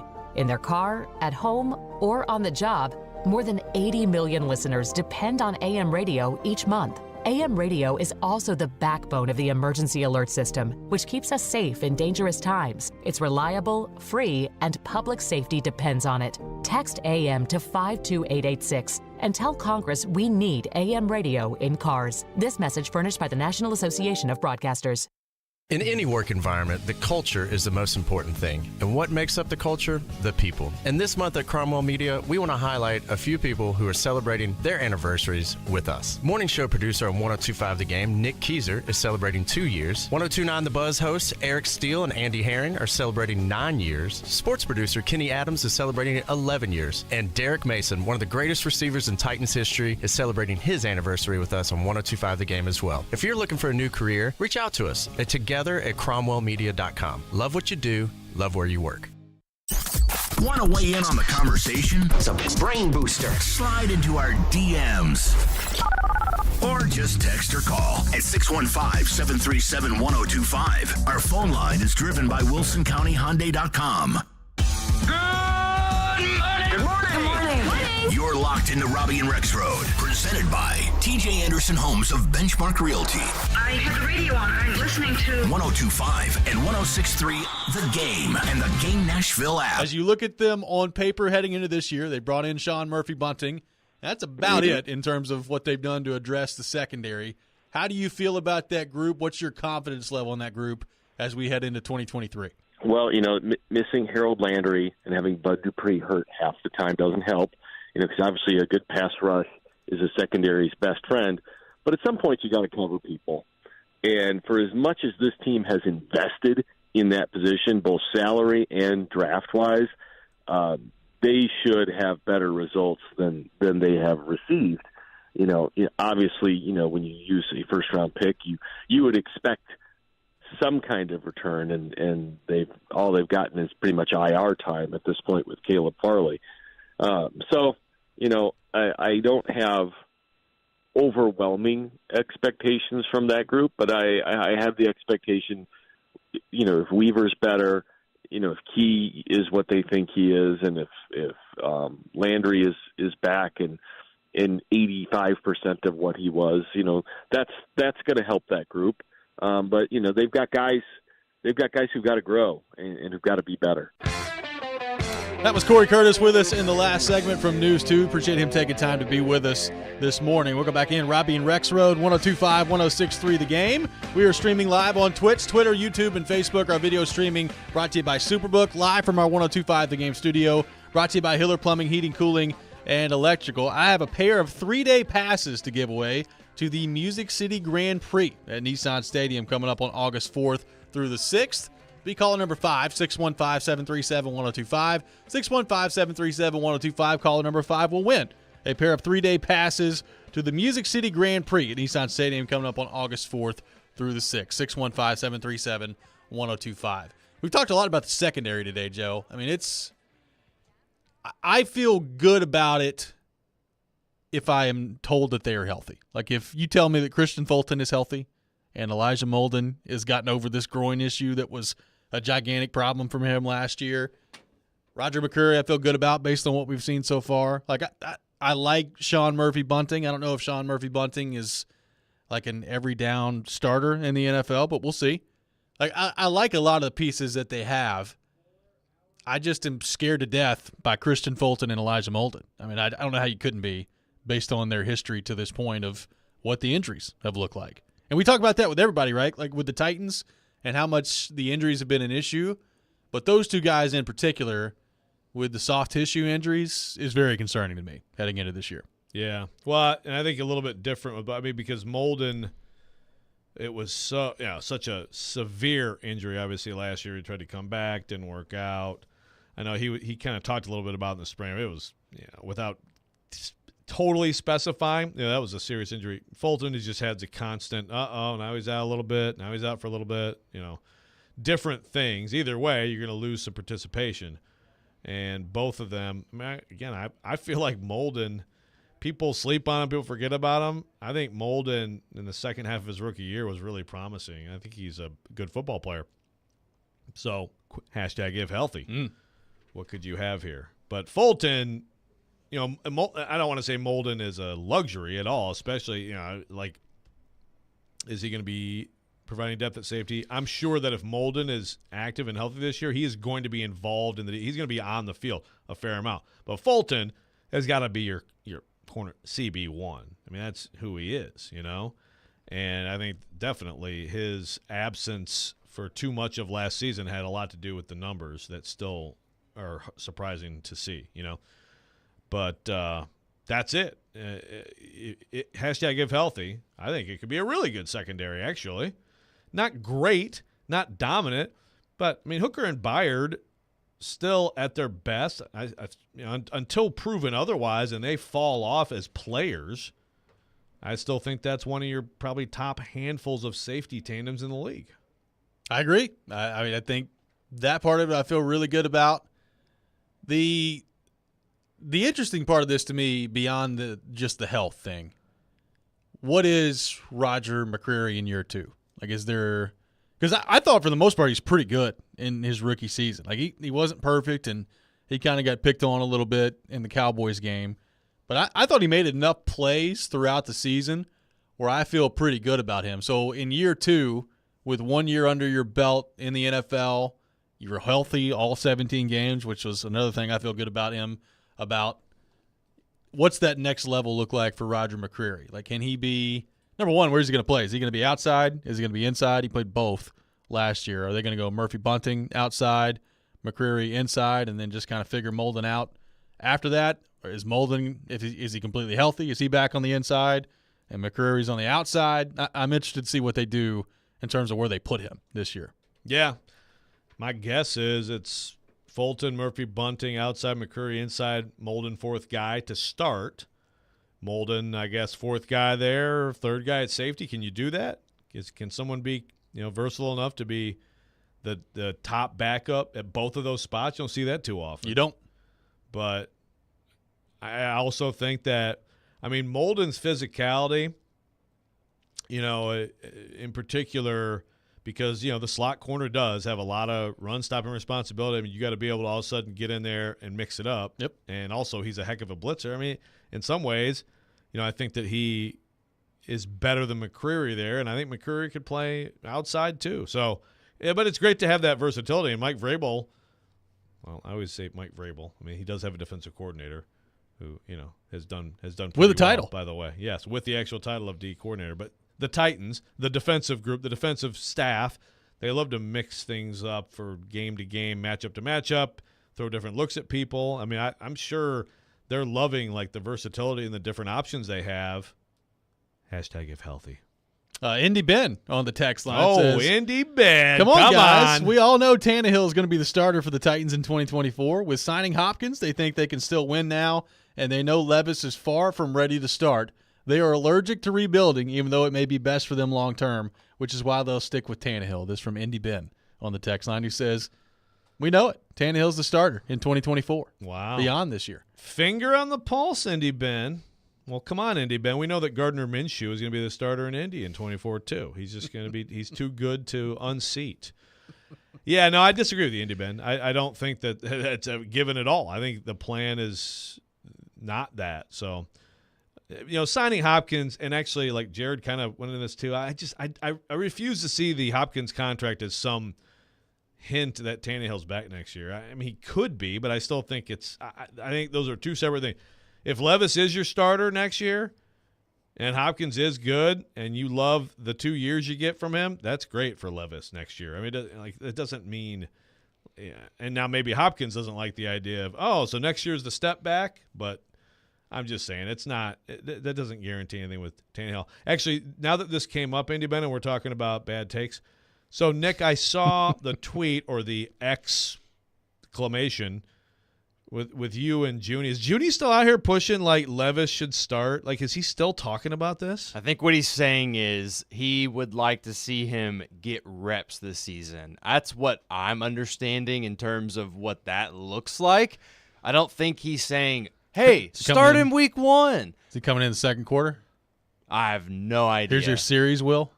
But I think you could see him get an opportunity. I think that's what Junie's getting at. Well, he'll get an opportunity if they're terrible. Right. Yeah, that's the way I see it too. Titans, you should suck so Levis can get some reps. Look, I'm all in for the back in like 2004, Tennessee for the first few games had like Brent Schaefer and Eric Ainge splitting time at quarterback. Wow. Let's go for it, baby. Let's give me a little Will Levis first series of the second quarter. Ryan, sit down for a minute. Get a breather, man. This is Will's series. Yeah, no, I think that's a good idea. It doesn't happen enough in the NFL. It's worth a try, Are you sure that's what Junie said? I don't know. Nick did the show with him, and he still came away like, well, I think his take might be interpreted as this. Like, what? No, I'm giving you mine, but also his point of view. I think what he's saying is he would like him to start at some point, but like you're saying, if they do get that bad, he would like to see him over Malik play. Okay. So that's the way that he sees it ultimately. Oh, okay. Well, I'm not talking about – yeah, that's fine. I'm not talking about if they're bad and let's look at the young. But before he was arguing that these other teams are getting a head start with Richardson, and so come on, Titans. Yeah, but that may have been before I jumped in on that topic with him because I think – You've beat him down on that? I haven't beat him down, but I think he has changed his perspective after the last couple of weeks, I would say. You can tell us. I've talked myself into Will Levis series, like second quarter. Yeah. Bring him in. Okay. Come on. Right. How'd that work out for the Vols? Not great. I think Eric Ainge ended up being the starter as that year went on. Yeah. So, there you go. Yeah. I don't know why Brent Schaefer and Eric Ainge was the first example that came to mind, but it was. That's a throwback. 615-737-1025, our phone number, 615-737-1025. We'll take more of your thoughts on the Titans. Mark, hang with us. We'll get to you coming up next as well. You're listening to Robbie and Rex Road, 102.5, 106.3, The Game. Hey, Goodlettsville, get ready because your new favorite pizza spot just opened off Long Hollow Pike. It's Haley, and Calabria Brick Oven Pizzeria has been a Mount Juliet staple for 7 years, but they're spreading the love to Goodlettsville, and it's the most delicious pizza I've ever had. And once you've had it once, you'll want to keep going back. I speak from experience. It's made with love, and it's very different from your average fast food pizza. It's not greasy spicy. It's not too much. Calabria is authentic, scratch-made, hot and crispy, and I haven't had any other pizza like it. Calabria has a great variety, too. They have salads, appetizers, calzones, desserts, and a full bar in their restaurants, too, complete with an impressive list of handcrafted cocktails. For a date night, a family gathering, a night out with your friends, I would recommend Calabria anytime, no matter what the occasion is. I could go for an Italian meat lover's pizza with a glass of Merlot just about any time. And if that's what I'm craving, then it's Calabria every time. Life's too short to eat bad pizza, so come join the family at Calabria Brick Oven Pizzeria with 2 locations in Mount Juliet and now open in Goodlettsville. My student organization was suspended from campus for criticizing the Chinese government. We knew our free speech rights were being violated.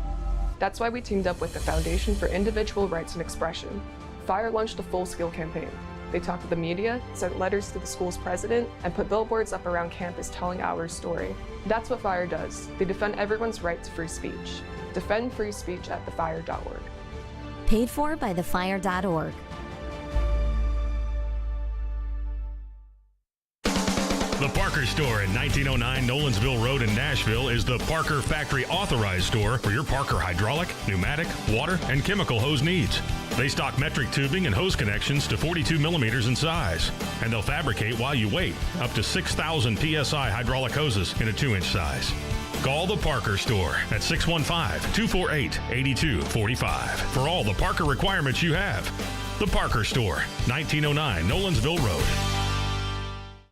The spring menu is here at Kitchen Notes in the Omni Nashville Hotel, featuring their signature cast iron pie with herb roasted chicken, English peas, carrots, potato, simple greens, and a toasted biscuit crumble topping. Or garden succotash with snap peas, black-eyed peas, roasted peppers, sweet corn, tomato, and caramelized onion. Or try the steak fritas with pan-seared ribeye. Kitchen Notes in the Omni Nashville Hotel, open daily till 2 with brunch Friday, Saturday, and Sunday from 7 till 2. When it comes to Chase McCabe, The Nashville Predators, the Titans, the NBA, college football, talk a little racing. you get a little bit of everything. But hey, you know what? We're getting it done. Join Chase McCabe weekday mornings at 9 on 102.5 and 106.3 The Game and the Game Nashville app.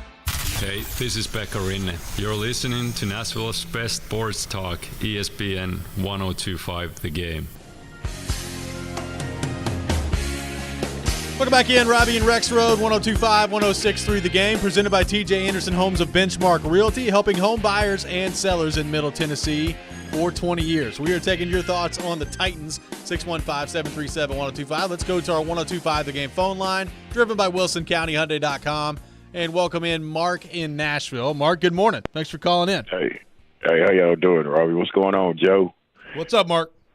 Yeah, just sitting over here at Valvoline, man, getting my oil changed. But I'm listening to y'all. And everybody you named off in the secondary, Robbie, from Farley to Bunton to McQuarrie to all those guys, Kevin Baird, they're going to all have to play well this year because I kind of see the defense having to carry the Titans this year and stuff. I think the defense is going to be the thing that's going to help them out. I don't know how great the offense will be with D-Hop and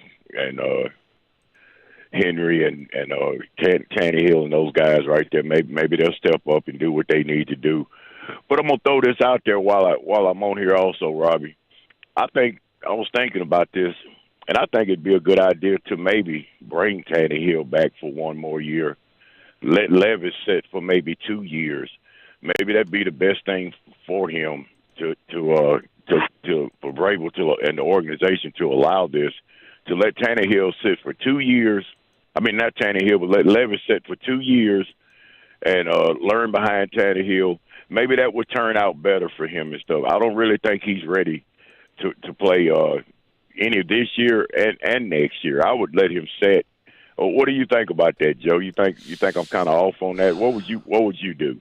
Well, I mean, I think that Levis, he's not super young, right? He doesn't have the fifth-year option.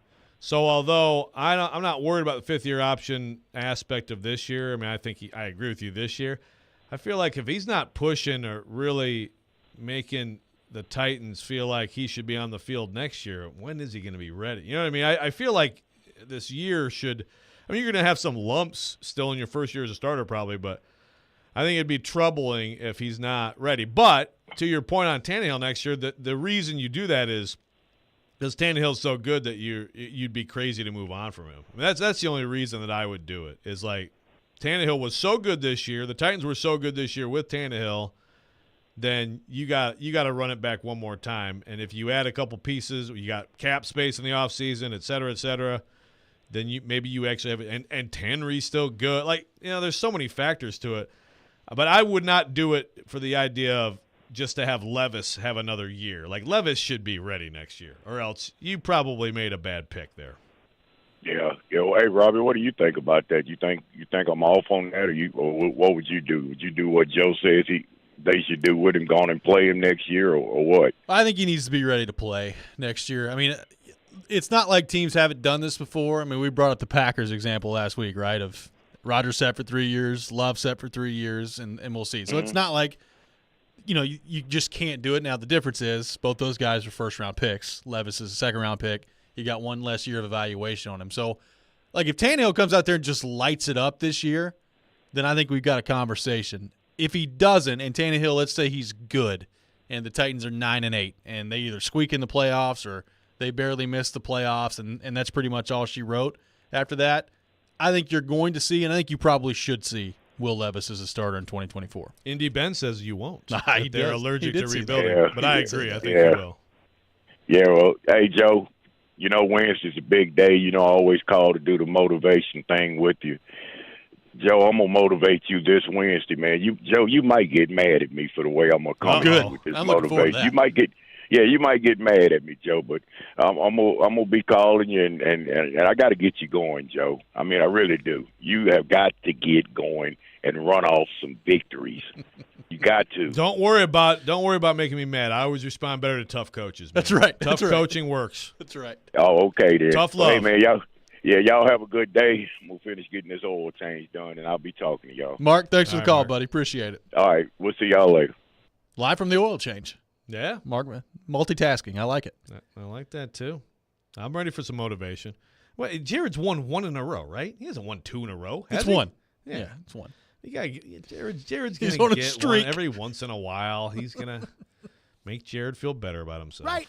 There you go. Matt from Camden on the text line says, with Farley on the PUP list, do you think that they've given up on him, or do you think he has something left to offer if/when he's available? It's from Matt from Camden on the text line. Yeah, it's a good question. I mean, he's just a total afterthought at this point. Yeah, it's funny because actually this weekend I was thinking about bringing this up. It's like, how little have we talked about? Like, we don't even mention him at all talking about the secondary, I mean, a year ago, and some people remember this differently, but you can go back and find everybody who covers this team in the first couple weeks.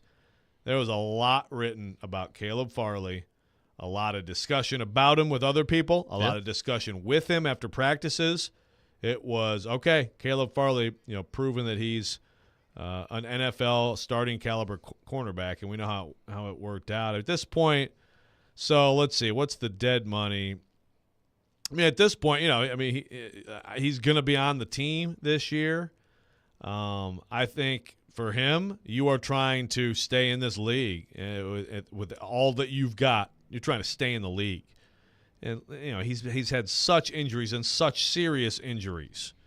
I mean, you've had multiple ACLs, and we know about the back stuff. I think to me, it's like, can he give you a little help on special teams? Like last year, again before more injuries, I thought he looked fast. I thought he looked physical. And physically, he's got something to offer. And what are you laughing about? Just check out the text line for what Keith had to say. Is it Caleb Farr Road X? It's not. Okay. Well, I'm sorry. I didn't mean to interrupt you. Continue no, it's okay. Answer. Now you've. Oh my God, that's hilarious. And we cannot say it on the air. Thanks. Just grind the show to a halt with Keith's very inappropriate joke. Thank you, Keith. By the way, it's not a joke about Caleb Farley at all. It is not. For the record. Oh, Junie has come in here to try to defend his terrible takes. Good. Andy Ben on the text line has texted back in. Says, I'm surprised by the love you guys have for Levis at this point. Before the draft, you both hated the thought of drafting him. Now you think he should be starting and that he could be their future. Now, what's wrong with you, Indy Ben? We said who do I want to rip more, Indy Ben or Junie right now? I'm trying to think. I mean, are they the same person? Is that why you're standing there because you're actually Indy Ben? This is like Scooby-Doo. Those text fingers are rolling over there. Yeah, no one's – I mean, Indy, they drafted him. So we talk about people who are on the team. I mean, Robbie hated the thought of drafting. Did I hate the thought of drafting him? I wouldn't say I don't know that you hated strong. it. I hated it. You hated it. I would say look, right now, I'll say it again. I'm not predicting that he's going to become a franchise quarterback. One guy in this draft I like, and that's Bryce Young, okay? That's just me. Most of them don't work out. So, but he's on the team. So if you drafted him and you're putting all these resources in to develop him, don't you think that you should, I don't know, play him? I mean, I would think. Well, is that like crazy Homer talk, Indy Ben? Well, it's not like we're saying start him right now. Like it's 2024. So what happened to Indy Ben? What happened to you this weekend, Indy Ben? Who hurt you? Were you friend zoned this weekend? What is going on? I mean, if he's not ready by 2024 to be your starter, and you drafted him where you drafted him, I mean, is that not concerning after a year of sitting behind Tannehill? Right. Yeah, I would think that maybe, I don't know, you might want to see what you have in players you drafted. Now to the point of Caleb Farley, I think the Titans would like Caleb Farley to give him any kind of help at all in what's probably going to be his last year of the organization. Yeah, I mean, look, I'd love to see Caleb Farley be a great, inspiring comeback story. Same. I mean, you can't help but like the kid, but the reality of what his body has gone through is, it's not promising. It's hard to imagine that getting much better. I mean, it's a twofold conversation to me with Caleb Farley. One is the injury, and the injuries have been a concern from the moment that they drafted him, when we talked about that extensively with the injuries. And now you've got another one in the back that you've added to the list. So that's the main concern. And then, Joe, honestly, the other concern is we saw him on the field last year, and that was his second year. And there was all this talk about Caleb Farley and the offseason they had. He was an offseason award winner, all these things. And then he gets out on the field last year, and he gets torched over and over again. And maybe the more concerning part is most of the time it looked like he had no idea what he's doing out there. And that's really problematic in year two. So I think it's a twofold conversation with Farley. Neither one of them are very promising as they move forward. Yeah, and look, I have no idea. Like, you make one glaring mistake, and all of a sudden it's like, oh, that guy never hit. I mean, I'm sure, for the most part, again, rep after rep early in camp last year looked pretty solid. But, yes, you get torched a couple times, and then you start wondering, I think, is it trying to compensate for what you're lacking physically because of the other thing? Like, I have no idea. Yeah. But at this point, like you said, I mean, it's an afterthought, and it's a bonus. It's a total found money if you get anything out of him.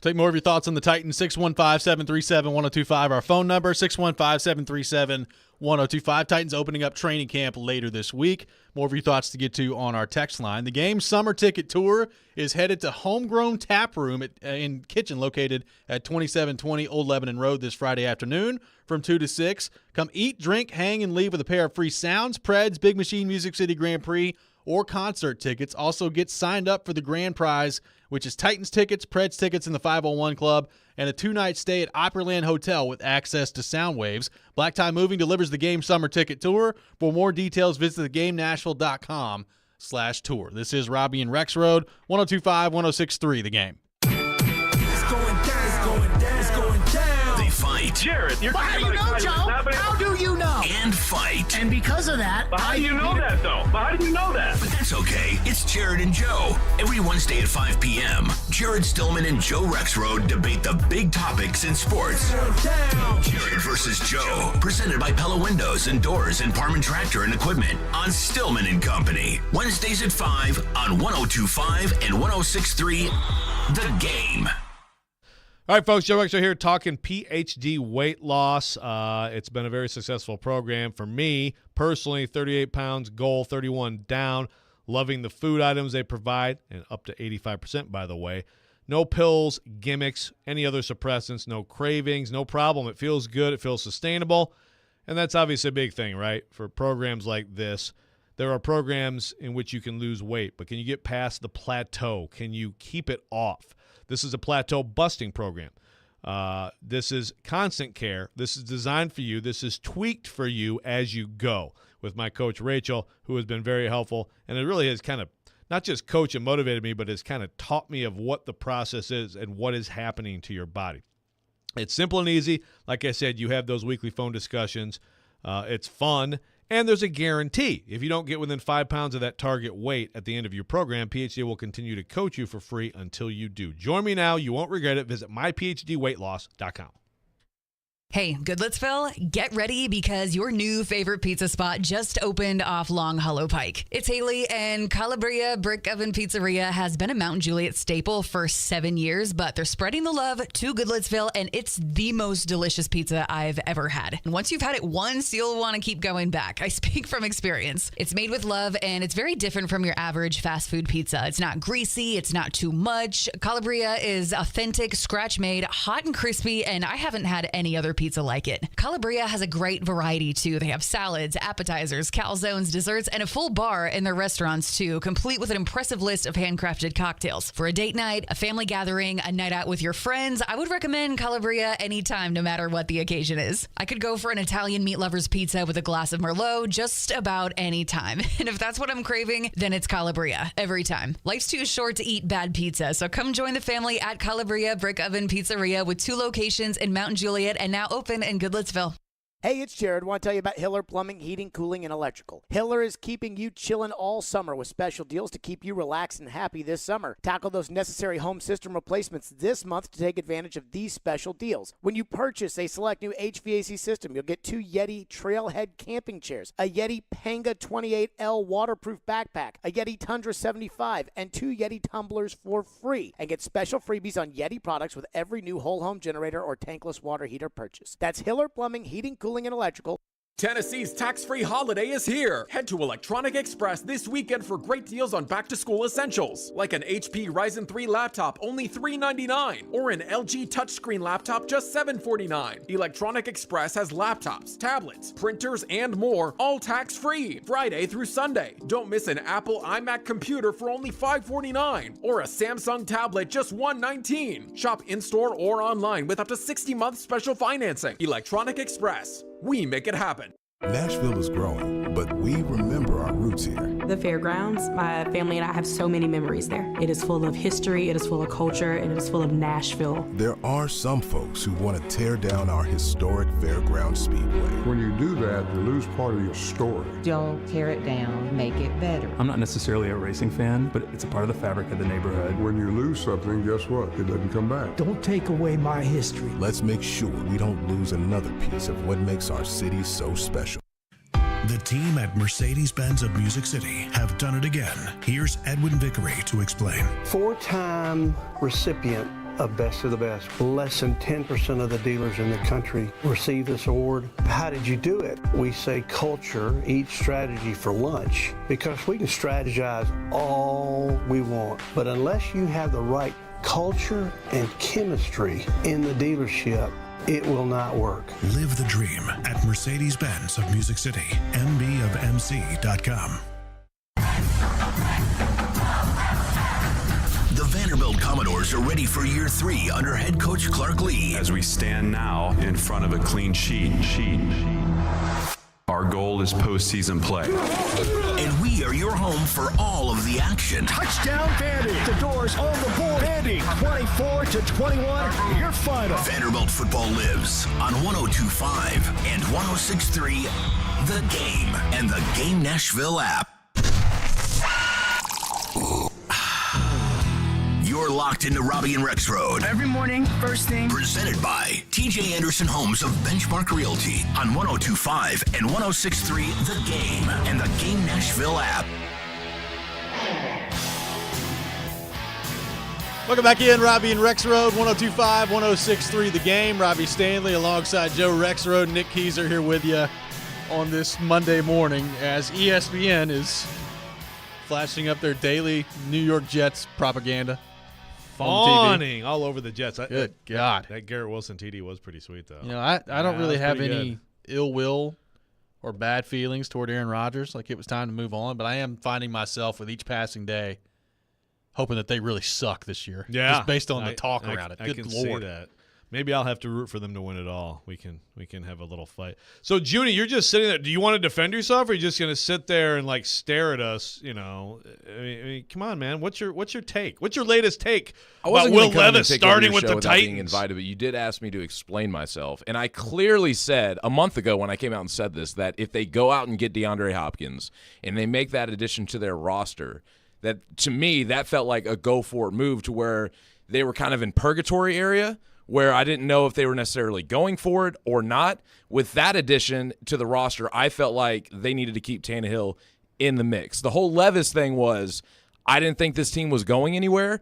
I think that there was too many questions with the receiver and offensive line. And so with the addition of Hopkins, I said it back then when I came out with the Levis take, that if they go out and sign him to keep the veteran Tannehill in, that would be the smarter move. So you're not advocating for a Will Levis second quarter series with each game? I mean, just for you, Robbie, just to make you happy, because I know that that's what you've been just dreaming of, leading up to training camp. Yes, I mean, I think that they could definitely go for it. Thank you. I appreciate in all seriousness, I genuinely think that with this roster, how it's currently constructed and how DeAndre Hopkins changed the dynamic of it, that Tannehill should be the starter. I appreciate your attempt to sanitize your previous doo-doo take. Well, I said this originally, Joe. I said this originally. Right, if you go back and actually listen to what I said, that's what I said. I don't doubt that you said it, but it was still a bad take because if you're keeping Henry and Tannehill, whether you're going to fail or not, you are going for it. It's inherent in not moving on from them. And that's the perspective of the Titans, Joe. For me, I saw this team as a 9-win team at best. 2 games back, 3 games back of the Jaguars, but now with the addition of DeAndre Hopkins, how that changes the depth chart of the receiving corps, putting Traylon likely at the number 2 to start the season until he proves himself, putting Chig, who we all expect to have a breakout season, as that 3rd option, and then you have Kyle Phillips in the slot as the 4th option, and likely going to have a lot of good looks with all the attention going elsewhere. I just think it completely changes the dynamic of this offense, like overnight with the addition of Hopkins. It changes the dynamic of the offense. It does not change the badness of your previous take. But that's fine. We all have them. It's okay. Like I said, we forgive you. Listen, if I truly felt that this team wasn't going anywhere, and I would rather throw the rookie in and see what he has sooner rather than later. I don't think that there's any kind of part of that take that doesn't really make sense. Again, you can disagree with it and think that they're going to be more competitive with Tannehill. I just think in the long run, it doesn't make any sense. Yeah, but again, you can separate those things, whether you think that you're going to fail at it or not. Like the idea that you would keep Tannehill and pay him and then play the rookie is stupid. I don't know what to tell you. Listen, they're already talking about moving off of him next offseason. Again, that could depend on what goes on this year. Bottom line is, I'll say this, even with the DeAndre Hopkins addition, I truly believe that you are going to see a significant jump from Levis from what we saw in rookie minicamp, and all. I think that what you're going to see in training camp is he's going to take a genuine jump in improvement. And I think that, it's going to turn a couple heads. He didn't look good early. I think he's going to look a lot better. You are. I mean, I think he's optimistic. I think Junie might be the biggest Levis lover of the station. Would you say? Might be. And the biggest Levis hater would be me, by you or Jared. No, it's me. Yeah. Well, I'll put it this way. Jared thinks he, I don't care that he wasn't wearing shoulder pads a couple weeks ago, so I guess it depends on how you view that. Or touching his face. Right. I mean, you don't nitpick weird things that. Wearing a Pete Rose jersey. You're not trying to fill 4 hours by yourself, I suppose. Too. It's true. So yeah. Tom Pelissero has put this out there. Raiders running back Josh Jacobs, who hasn't signed his franchise tender, was spotted this morning boarding a flight leaving Las Vegas. Jacobs won't report to training camp Tuesday and has told people close to him that he doesn't plan to return anytime soon. This is from Tom Pelissero. Wow. So the running back drama continues. Well, there's no solidarity. He's leaving Vegas. Yeah, leaving Las Vegas. I'm out. It's a great movie. Nice. No solidarity because we already have some camps going and running backs are in camps. Yes. Like if this was, it's like all of you walk out, give it a try. It's just not going to – I basically agree with what Corey was saying earlier, Corey Curtis earlier about the running back situation. Like it's unfortunate, but like and I'm glad these guys talked it out and everything, and I hope it was a nice conversation, but there's nothing you can do. The market's the market. At this point, if you're Saquon or Josh Jacobs, here's what I would do. I would use this to miss as much training camp as I possibly could and then sign the franchise tender and go play football. Yeah, I agree. No, I agree. I mean, look, I would love to see Barkley do it and not play because they would kill the Giants this year. Yeah. But the thing is, he's going to hurt himself more. You know, like you can't do it. You have to get paid when you can get paid in that tiny window as a running back in this league. But if he actually and he's right, and this is why he's bluffing probably. If you take him out of their offense this year, yeah, they're not going to be good. I agree. He's that level of talent. And what if you take Josh Jacobs off the Raiders this year? How much does that change them? That's a hit. He's a very good player. He's the leading rusher in the NFL last year. Still have Devontae Adams. And catches the ball. Yeah. I mean, he does a lot.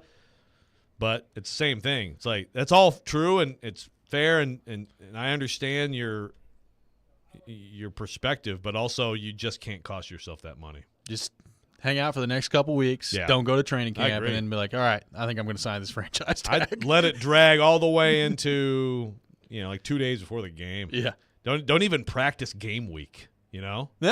You know the plays. You're the running back. Yeah, take mental reps. You know the plays. I'll take the handoff and I'll run. Yeah. That's what I'll do.